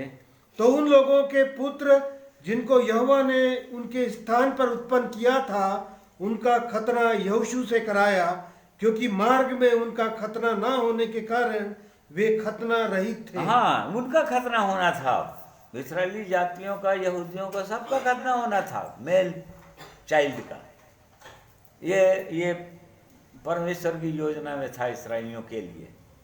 परंतु जो 40 साल की यात्रा के दौरान जो बच्चे उत्पन्न हुए थे, उनका खतना नहीं हुआ था जंगल में। अब परमेश्वर बोल रहा है यहोशू को, उनका खतना होना जरूरी है। और क्योंकि आगे अब युद्ध होना है, वो लोग भी जवान हो गए हैं, परंतु अब युद्ध होना है, युद्ध स्तर पर जाना है, अब लड़ाई करना पड़ेगा, और इसलिए उनका खतना होना चाहिए। 8वां पद। और जब उस सारी जाति के लोगों का खतना हो चुका, तब वे चंगे हो जाने तक अपने अपने स्थान पर छावनी में रहे। तब यहोवा ने यहोशू से कहा, तुम्हारी नाम धराई जो मिस्रियों में हुई है, उसे मैंने आज दूर की है। इस कारण उस स्थान का नाम आज के दिन तक गिलगाल पड़ा है। हाँ, देखो, गिलगाल पड़ा, उस स्थान का नाम गिलगाल पड़ा। गिलगाल का अर्थ दिया है नीचे में, लुढ़का दी। क्या चीज को लुढ़का दी?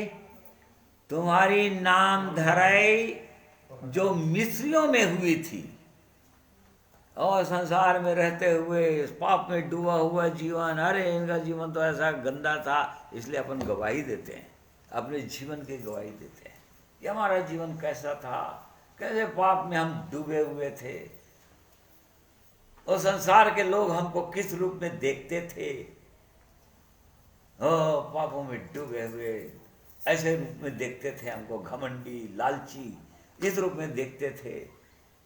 और गिलगाल में आए, खतना हो गया, लुढ़का दिया, नाम धराई को लुढ़का दिया। नए नियम के अंदर भी खतना होता है, मसीह का खतना। खतना का अर्थ होता है, कुल 14 में लिखा हुआ है, खतना अर्थात मसीह के खतना, जिसे शारीरिक देह उतार दी जाता। उसका मतलब है फिलिपियों 3:3 पढ़ दो। उसका मतलब क्या है खतना का? क्योंकि खतने वाले तो हम ही हैं जो परमेश्वर के आत्मा की अगुवाई से उपासना करते हैं और मसीह यीशु पर घमंड करते हैं और शरीर पर भरोसा नहीं रखते। इसी को खतना बोल रहा है। मतलब एक मनुष्य जब परमेश्वर पर भरोसा नहीं करता तो अपने ऊपर भरोसा करता है, अपनी शक्ति पर, अपनी योग्यता पर, अपनी धन संपत्ति पर, अपनी नौकरी पर, अपनी सुंदरता पर, अपने बल पर, अपनी समझ पर एक मनुष्य भरोसा करता है, अपने शरीर पर भरोसा करता है। खतना हुआ मतलब क्या बोल रहे हैं आप पौलुसपुरी? सचमुच में खतना वाले तो हम लोग हैं, ऐसा बोल रहा है फिलिपियों की कलीसिया को। क्यों? क्योंकि हमने अपनी शारीरिक देह उतार दी है, अर्थात वो सारे पापों को हमने क्रूस पर चढ़ा दिया है। हमने अपने शरीर को उसकी लालसाओं और अभिलाषाओं समेत क्रूस पर चढ़ा दिया। हम पाप के लिए मर गए, अब हम जय का जीवन जीते हैं, जयवंत जीवन जीते हैं। अब पाप हम पर प्रभुता नहीं करता, या पाप हम पर राज्य नहीं करता। अब लालच हम पर राज्य नहीं करता, झूठ, छल, कपट ये हम पर राज्य नहीं करता। ये मतलब खतना, ये जरूरी था। इसके बिना तो कोई लड़ाई कर ही नहीं सकता शैतान के साथ। इसके बिना कोई लड़ाई नहीं होगी, कोई लड़ाई नहीं कर पाएगा। शत्रु अभी भी प्रबल है, उसी का सामना करना है, उसी के साथ लड़ाई करना है। मनुष्यों के अंदर होकर वो शैतान आज राज्य कर रहा है, लोगों के अंदर होकर उससे लड़ाई करना है आज नए नियम के अंदर। उसके लिए खतना होना जरूरी है, अर्थात शारीरिक देह, अपनी शारीरिक समझ, अपने ऊपर भरोसा, अपने ऊपर भरोसा समाप्त होना चाहिए। ये बोल रहा है खतना का ये अर्थ है। पूरा पूरा भरोसा और जीवित परमेश्वर पर हो जाना चाहिए। तब उनका खतना हुआ। अब आगे वो लोग अब युद्ध के लिए अब तैयार हो गए। ठीक है, अब 6वें अध्याय में अब यरीहो नगर को जीतना था, पहला नगर, कनान देश का पहला नगर, पर इनको जय पाना था। परंतु अब जय पाना था, अब आगे और हियाव देना था परमेश्वर को, मूसा यहोशू को। ये बताना था कि अभी भी तुम्हारा मन कच्चा नहीं होना चाहिए, डरना नहीं बिल्कुल। उसके लिए उसने क्या किया? 13 से पढ़िए। जब यहोशू यरीहो के पास था तब उसने अपनी आंखें उठाई और क्या देखा कि हाथ में नंगी तलवार लिए हुए एक पुरुष सामने खड़ा है। और यहोशू ने उसके पास जाकर पूछा, क्या तू हमारी ओर का है या हमारी बेरियों की ओर का? तब देखो यहाँ पर यहोशू दर्शन देख रहा है, मतलब दर्शन के रूप में अब वो एक पुरुष को देख रहा है। सोच लो, अर्थात ये और कोई नहीं, प्रभु यीशु था ये। मतलब उसको दर्शन में देख रहा है, पुरुष तलवार लिया खड़ा हुआ है यहोशू के सामने, वो दर्शन में देख रहा है। और तब यहोशू ने पूछा, क्या तू हमारी ओर का है या हमारे बैरियों की ओर का है? उसने क्या उत्तर दिया? तब उसने उत्तर दिया, नहीं, वरन मैं यहोवा की सेना का प्रधान होकर अभी आया हूँ। हाँ, उसने कहा नहीं, न तो मैं तुम्हारी ओर हूं और न तुम्हारे बैरियों का ओर हूं। ये मत समझो कि मैं तुम्हारी ओर का हूं, नहीं, ऐसा नहीं। मैं परमेश्वर की सेना का प्रधान होकर अभी आया हूं। यदि तुम्हारी ओर का मतलब तुम जैसा करोगे उसके अनुसार मैं नहीं चलूंगा। तुम जो अपनी प्लानिंग करोगे, अपनी योजना बनाओगे और तुम कहोगे कि हे प्रधान तुम मेरे साथ साथ चल, मैं तुम्हारी ओर का नहीं हूं कि मैं तुम्हारी बात मानूं, तुम्हारी इच्छा के अनुसार चलो, और नहीं तुम्हारे बैरियों का ओर का हूं, परंतु मैं परमेश्वर की ओर हूं। यदि तुमको चलना है परमेश्वर के साथ तो मेरे पीछे पीछे चलो। ये कहने का मतलब परमेश्वर के साथ यदि किसी को चलना है तो परमेश्वर जैसा चलना चाहता है, जैसे चलाना चाहता है, वैसे चलना पड़ेगा, उसके पवित्र वचन के अनुसार, अपनी इच्छा अपनी योजना के अनुसार नहीं। आज विश्वासी लोग अपनी इच्छा अपनी योजना के अनुसार चलना चाहते हैं और चाहते हैं कि हे परमेश्वर यहां पर तू अगुवाई कर, तू हमारी सहायता कर। नहीं करेगा परमेश्वर सहायता यदि परमेश्वर की इच्छा नहीं है, परमेश्वर की योजना नहीं है। परमेश्वर को कहोगे परमेश्वर तू मेरे साथ चल, अब नहीं चलेगा। परमेश्वर बोला मेरे साथ तुम चलो, मेरी अगुवाई में तुम चलो। तो अब चूंकि अब युद्ध करना है प्रिय भाइयों और बहनों, एक अगुवे की तो जरूरत है, और यहां पर वो प्रधान जो है, समझो प्रभु यीशु मसीह है, वो यहां पर आ गए हो, वो लड़ने के लिए आ गए हो। और क्या बोला उसने? तब यहोशू पृथ्वी पर मुंह के बल गिरकर दंडवत किया और उससे कहा अपने दास के लिए मेरे प्रभु की क्या आज्ञा है। इसका मतलब अब वो जो सेनापति को होकर आया, प्रभु यीशु अपनी सेना का प्रधान होकर आया। आज भी है, आज भी नए नियम के विश्वासियों के लिए प्रधान कौन है? हम इब्रानी 12 के 2 पद में उद्धार के कर्ता, विश्वास के कर्ता, या इंग्लिश में लिखा है कैप्टन ऑफ सल्वेशन। मतलब हमारा सेना है, जो परमेश्वर के लोग हैं, परमेश्वर की सेना के समान है। मैं उनका कप्तान हूं बोल रहा है, और कप्तान हर समय आगे चलता है, पीछे नहीं चलता वो, और उसके पीछे सेना चलती है।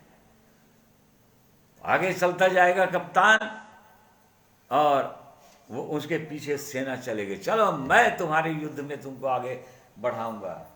मीका 2 अध्याय 13 पद में कहता है, वो पढ़ो बोला,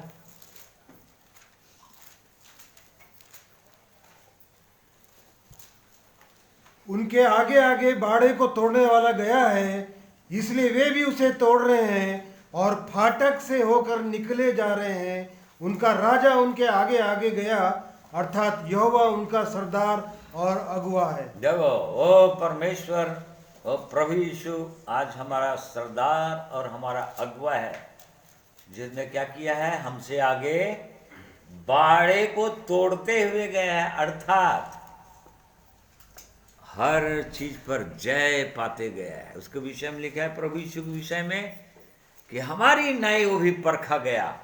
हमारी न्याय,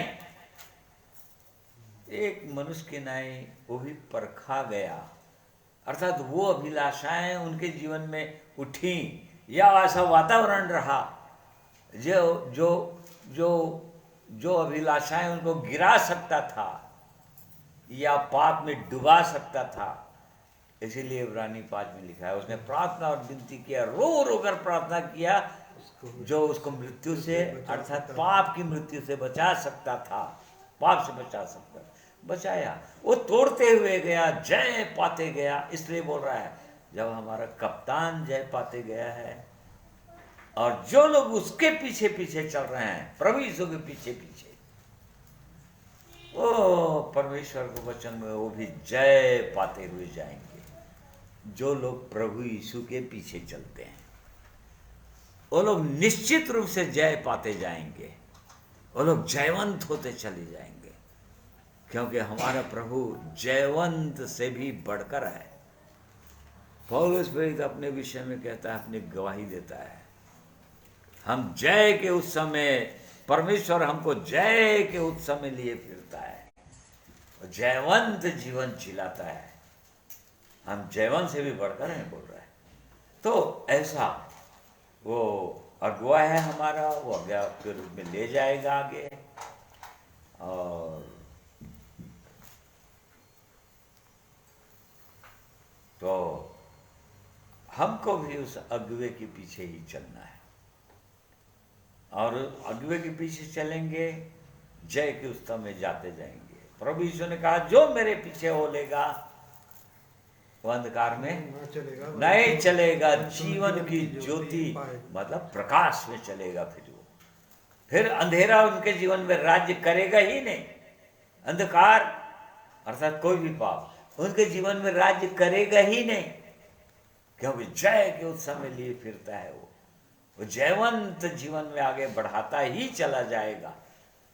प्रभु यीशु ने कहा, अरे मेरे पीछे आ जाओ, बोला मेरे पीछे हो लो, अपना क्रूस ले लो, प्रतिदिन मरो, प्रतिदिन अपनी अभिलाषाओं के लिए मर जाओ क्रूस पर, और तब फिर जय के उत्सव में लिए फिरेगा वो, और आगे बढ़ाता ही ले चलेगा, क्योंकि वो आगे चलता ही चला गया, आगे बढ़ता ही चला जाएगा वो, क्योंकि बाड़े का तोड़ने वाला बार बार इस चीज को परमेश्वर इस्राएलियों को स्मरण दिलाता रहा।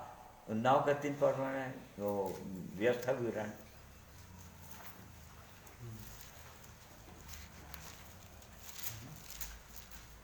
व्यर्थ विवरण 9 अध्याय के 3 पद।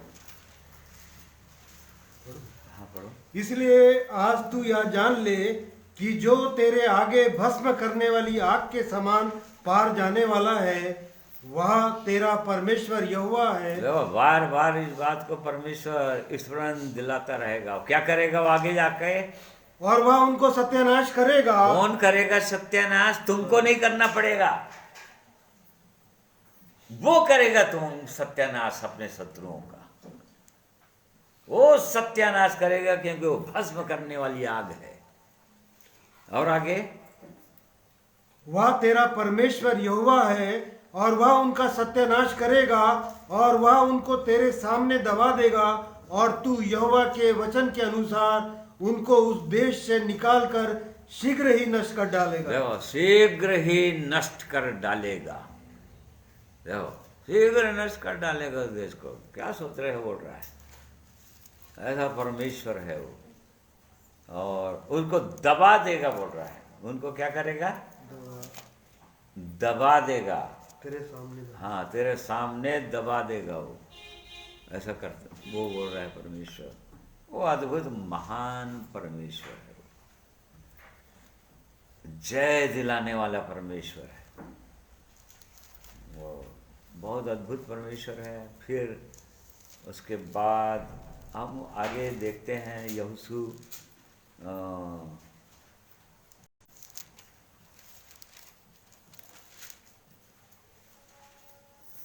वो कैसे दबाएगा। 10 अध्याय उसका 24 में पढ़ो तो। जब वे उन राजाओं को यहोशू के पास निकाल ले आए, तब यहोशू ने इस्राएल के सब पुरुषों को बुलाकर अपने साथ चलने वाले योद्धाओं के प्रधानों से कहा, निकट आकर अपने अपने पांव इन राजाओं की गर्दनों पर रखो। हाँ देखो, ऐसा वाला। और तब और उन्होंने निकट जाकर अपने अपने पांव उनकी गर्दनों पर रखे। हाँ, ये जो जातियां थी उनके राजा लोग निकले, 5 राजा लोग। और तब फिर यहोशू के अगुवाई में इन राजाओं का ऐसा वाला हाल किया परमेश्वर, जो भस्म करने वाली आग है। और उसके बाद इस्राएलियों को, यहोशू को कहा, अपने वो योद्धाओं को बुलाओ और इनके राजाओं के गर्दन पर अपने पांव रखवाओ, गर्दन से कुचल दो उनको। बिल्कुल वही काम तो कराना चाह रहा है परमेश्वर, यही तो योजना है उसकी। रोमियो 16 के 20 पद में हम क्या पाते हैं? शैतान को शीघ्र कुचल। हाँ, वो शांति का परमेश्वर, शांति का परमेश्वर शैतान को तुम्हारे पांवों से शीघ्र कुचलवा देगा। देखो ये प्रतिज्ञा है उसकी। वो शांति का परमेश्वर है, तुम्हारे पांव से कुचलवाएगा, अपने पांव से नहीं, तुम्हारे पांव से। तुम्हारे बदन, तुम्हारे लिए ऐसे परिस्थितियां बना देगा वो भस्म करने वाली आग, वो गिरा देगा उनको। और उसके बाद बोलेगा तुम अपने पैर को उनके गर्दन में रख दो, अपने पांव से कुचलो। ये परमेश्वर की सिद्ध इच्छा और मनसा है प्रिय भाइयों और बहनों। ये अद्भुत इसकी योजना है। फिर उसके बाद 13 पद से पढ़िए, 13 पद पढ़िए, 13 अध्याय का पहला पद। यहोशू बूढ़ा और बहुत उम्र का हो गया था, और यहोवा ने उससे कहा, तू बूढ़ा और बहुत उम्र का हो गया है, और बहुत देश रह गए हैं जो इस्राएल के अधिकार में अभी तक नहीं आए। देखो अब यहोशू का उम्र बहुत हो गया है, मरने के योग्य हो गया।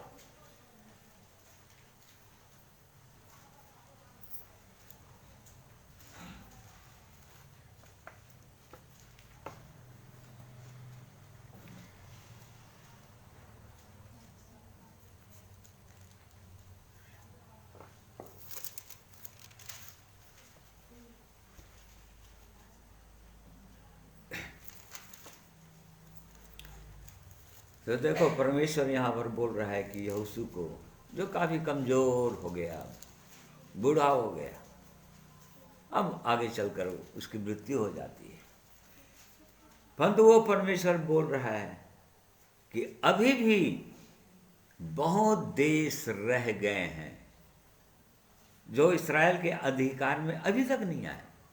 अब उनको कौन ले जाएगा बोल रहा है।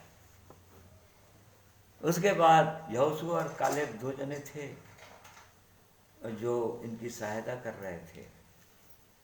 यहोशू, कालेब भी लगभग यहोशू के उम्र का ही था वो, और उस कारण से बाद में कालेब की भी मृत्यु हो गई। उसके बाद क्या?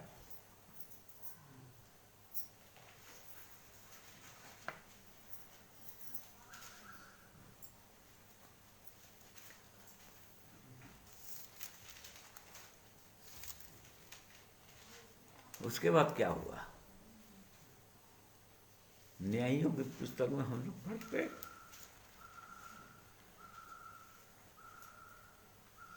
इनका उत्तराधिकारी कोई नहीं बना। यहोशू के बाद कोई लीडर नहीं बना, इस कारण से वो लोग सब पाप में डूब जाते थे। न्यायियों की पुस्तक बार बार बार बार कोई अगुवाई करने वाला उनका नहीं था जो खरे मार्ग में उनको ले चले। उस जिम्मेदारी को किसी ने नहीं लिया, और इस कारण से इसराइलियों के अंदर जो उनके मन में आता था वही फिर करने लगे। लिखा है वो न्यायों की पुस्तक में, यही सब लिखा हुआ है, और पाप में डूब जा रहे थे लोग बार बार।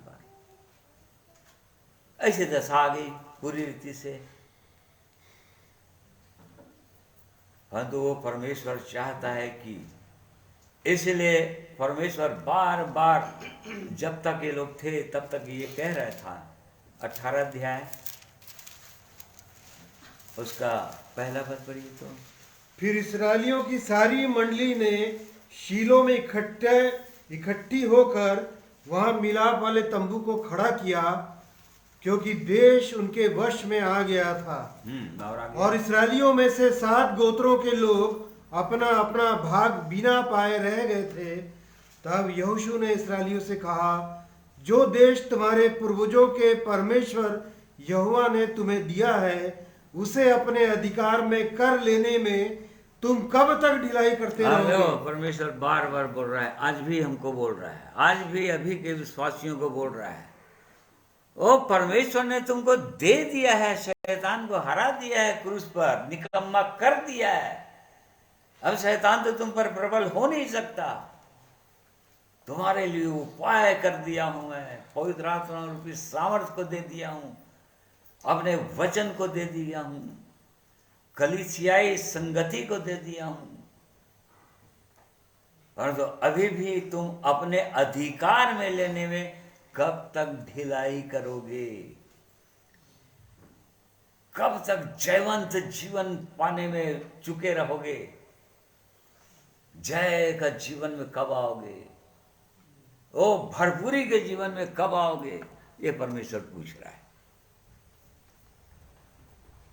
कुछ लोगों को भाग मिला नहीं था, आज ऐसे ही विश्वासियों को बोल रहा है परमेश्वर। कब तक ढिलाई करते रहोगे इस जीवन को, सुंदर जीवन को पाने के लिए? कब तक इन अभिलाषाओं में दबे रहोगे या हारे रहोगे? कब तक इस शरीर की अभिलाषाएं प्रबल होती रहेंगी? क्या शरीर आत्मा के विरोध में, आत्मा शरीर के विरोध में लालसा करती, कब तक करती रहेंगी? वो परमेश्वर पूछ रहा है। कब तक ढिलाई करोगे? बोल रहा है। अरे मैंने सारा प्रबंध कर दिया तुम्हारे लिए, अब आ जाओ। तुम्हारा कप्तान के रूप में मैं आगे आगे चल रहा हूं, तुमको डरने की जरूरत नहीं। मैं तुम्हारे शत्रुओं को नाश कर दूंगा। उसके बाद भी इस्राएली लोग ढिलाई करते हैं, परमेश्वर के लोग ढिलाई करते हैं, जयवंत जीवन पाने की इच्छा नहीं करते हैं। तो इसलिए यहोशू के पुस्तक से हम इन बातों को सीखते हैं, यहोशू के जीवन से, उसके पुस्तक से। और ओ परमेश्वर अद्भुत महान परमेश्वर है। ओ परमेश्वर चाहता है हमको संसार की सड़ाहट से निकाल कर लाया। मेमने अर्थात प्रभु यीशु के लहू से धोया, शुद्ध किया, पवित्र आत्मा रूपी सामर्थ्य का भागीदार किया। अब वो चाहता है कि इन पर जय पाओ। जिस प्रकार से नए नियम के अंदर जैसे ही पवित्र आत्मा के सामर्थ्य से भरे चेले लोग 120 लोग, और उसके बाद वो लोग जयवंत जीवन जीते रहे, जय का जीवन जीते रहे। प्रेरितों का काम में लिखा हुआ है। बिल्कुल आज के विश्वासियों के लिए परमेश्वर की यही इच्छा है, यही योजना है, और इसलिए वो चाहता है कि हम सबों का जीवन ऐसा ही हो। इसलिए परमेश्वर अपने इन वचनों के द्वारा हम में से हर एक से बातें करे, हर एक को आशीषित करें, कि हम सब अपने जीवन को और गंभीरता से देखें, जांचें कि अभी भी हमारे जीवन में क्या क्या बातें हैं जो हमारे जीवन में राज्य करते हैं। परमेश्वर का धन्यवाद करते हैं। आइए गीत और सुनेंगे।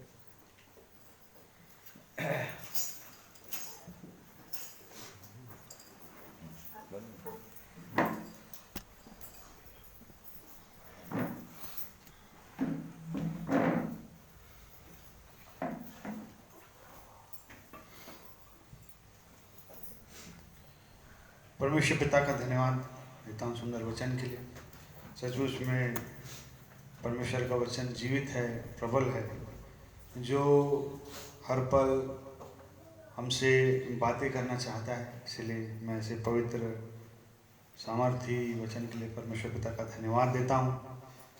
और हम पढ़ते हैं इब्रानियों की किताब पहले अध्याय पहले पद से भी परमेश्वर ने बाप दादों से बात करना चाहा, और इस अंतिम युग में उसने अपने पुत्र के द्वारा बात करना चाहा, प्रभु यीशु मसीह में होकर। और परमेश्वर यही चाहते हैं कि हम लगातार परमेश्वर की आवाज़ सुनें, और जहाँ परमेश्वर ले जाने की हमसे प्रतिज्ञा करते हैं, वो भरपूरी का जीवन, स्वर्गीय देश, वहाँ तक पहुँचे। इसलिए आइए गीत को सुनेंगे और परमेश्वर पिता की स्तुति करेंगे।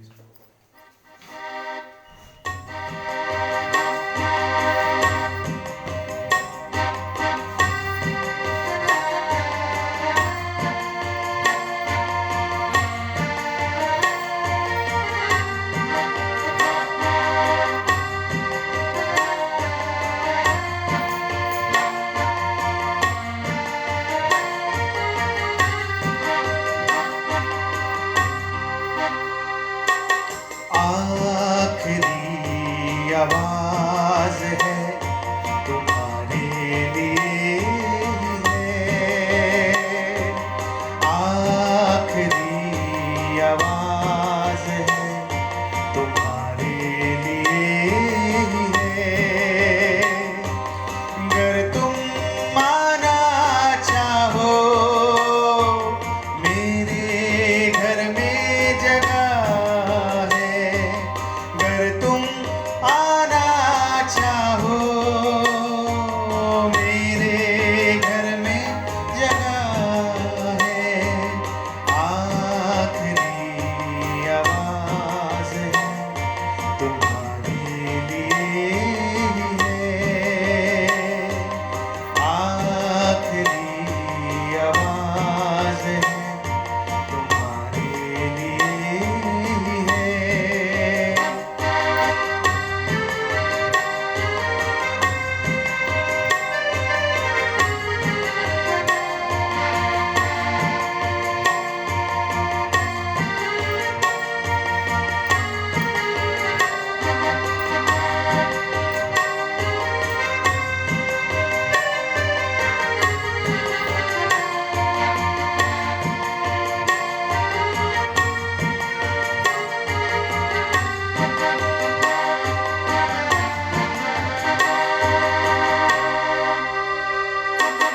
कुछ पलों का जीवन है जल्दी ही मिट जाएगा, मन ना लगा लेना प्रिय तू अपना यहाँ।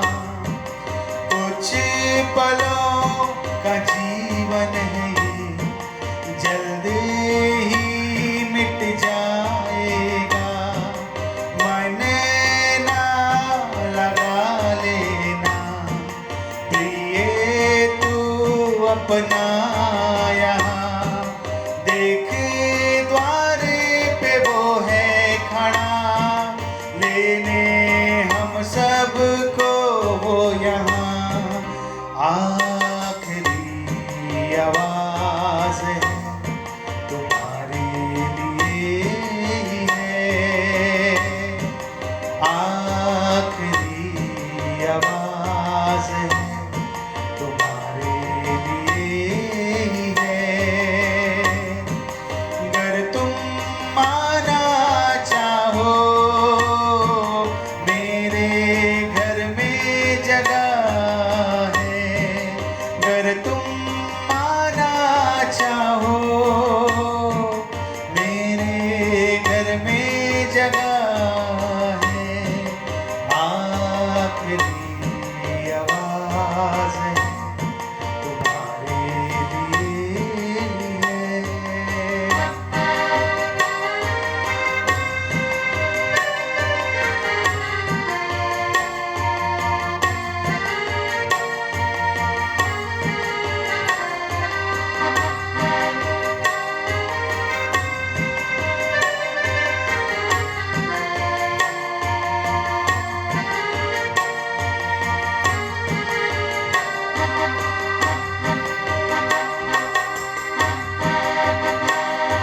मैं जाता हूँ पिता के घर वहाँ,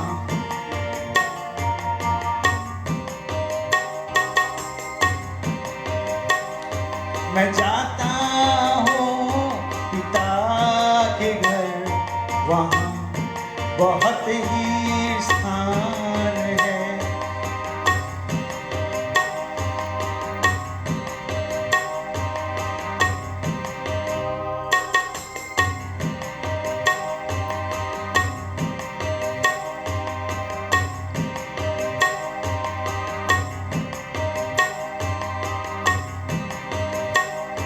मैं जाता हूँ पिता के घर वहाँ बहुत ही स्थान है। मैं आऊँगा लेने तुम्हें फिर से इस जहान में। मैं जाता हूँ पिता के घर वहाँ बहुत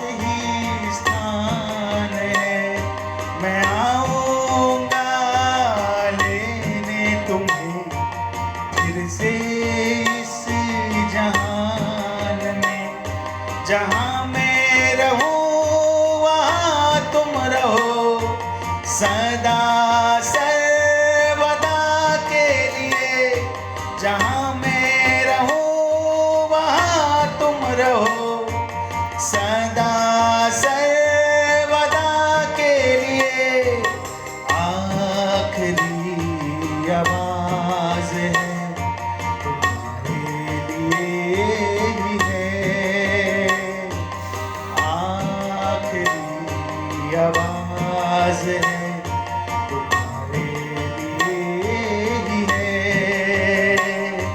अगर तुम माना चाहो मेरे घर में जगह है, अगर तुम आना चाहो मेरे घर में जगह है। आखिरी आवाज है तुम्हारे लिए है, आखिरी आवाज है तुम्हारे लिए है, तुम्हारे लिए है, तुम्हारे लिए है।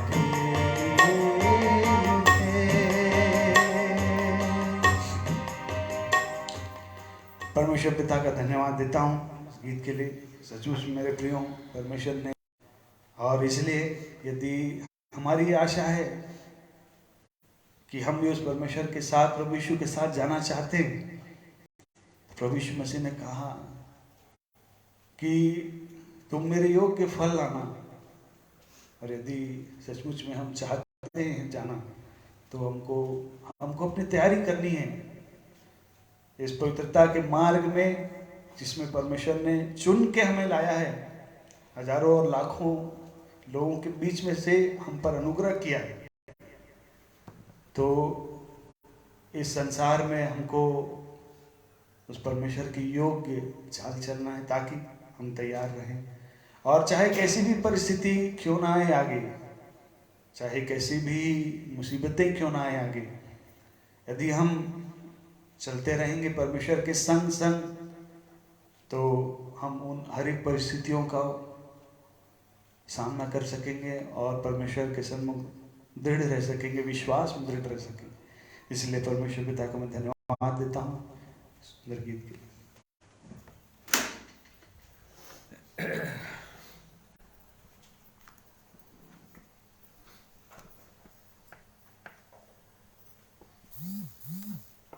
परमेश्वर का हम धन्यवाद करते हैं उसकी बुलाहट के लिए कि वो अभी भी बुला रहा है।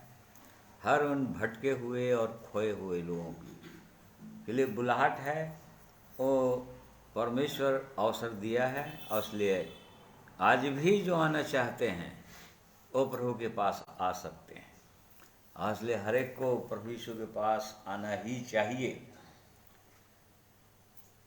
और तब ताकि अनंत काल तक उसके साथ रह सकें। इसलिए परमेश्वर का हम धन्यवाद करते हैं। आज की संगति में उसने हमारी सहायता की, वचन में सहायता किया, गीतों के गाने में सहायता किया, हम सबों को उसने सहायता किया कि धीरज के साथ परमेश्वर के वचन को सुन सके, बढ़ सके। और इसलिए उस जीवित परमेश्वर का धन्यवाद। आइए प्रार्थना करें। प्रेमी परमेश्वर पिता, हम आपका धन्यवाद करते हैं। आप हमसे बहुत प्रेम करते हैं क्योंकि आप प्रेमी परमेश्वर हैं। आप हमारे लिए धीरज धरते हैं और बोलते हैं कि परमेश्वर का धीरज को अपने लिए उद्धार समझो। हाँ प्रभु, आप धीरजवंत होने के कारण से धीरज धर रहे हैं। हमारे उन हर चीज़ों को माफ़ करते आ रहे हैं जिनको हम मानते हैं, छोड़ना चाहते हैं। प्रभु यीशु आपके लहू को पुकारते हैं। ऐसा करके आप चाहते हैं प्रभु कि हम उसे भरपूरी के जीवन में हम प्रवेश कर जाएं, उसको पाएं, वैसा जीवन जिएं। ये आपकी सिद्ध इच्छा है। और इसलिए धन्यवाद करते हैं। आज के दिन में आपने हम सबों की सहायता, अगुवाई किया। प्रार्थना प्रभु यीशु के नाम में मांगते, सुनिए, ग्रहण कीजिए। प्रिय भाइयों बहनों, आप सबों का मैं धन्यवाद करता हूँ ना, आप मेरे साथ जुड़कर परमेश्वर के पवित्र वचन को सुने हैं। और मैं विश्वास करता हूँ आपने बहुत ध्यान से सुना, उसको मनन कीजिए, घर जाकर भी मनन कीजिए इन वचनों को, और देखिए कि अभी भी और दुष्ट या हमारा शरीर वो कहाँ कहाँ पर वो राज्य करता है, या जयवंत जीवन में हम कहाँ तक पहुँचे हैं, ताकि वो चाहता है कि हम वहाँ तक पहुँचे। इसलिए परमेश्वर का धन्यवाद करते हैं। मैं आप सबों को धन्यवाद करता हूँ। आप सबों को प्रभु यीशु के पवित्र नाम में जय मसीह कहता हूँ।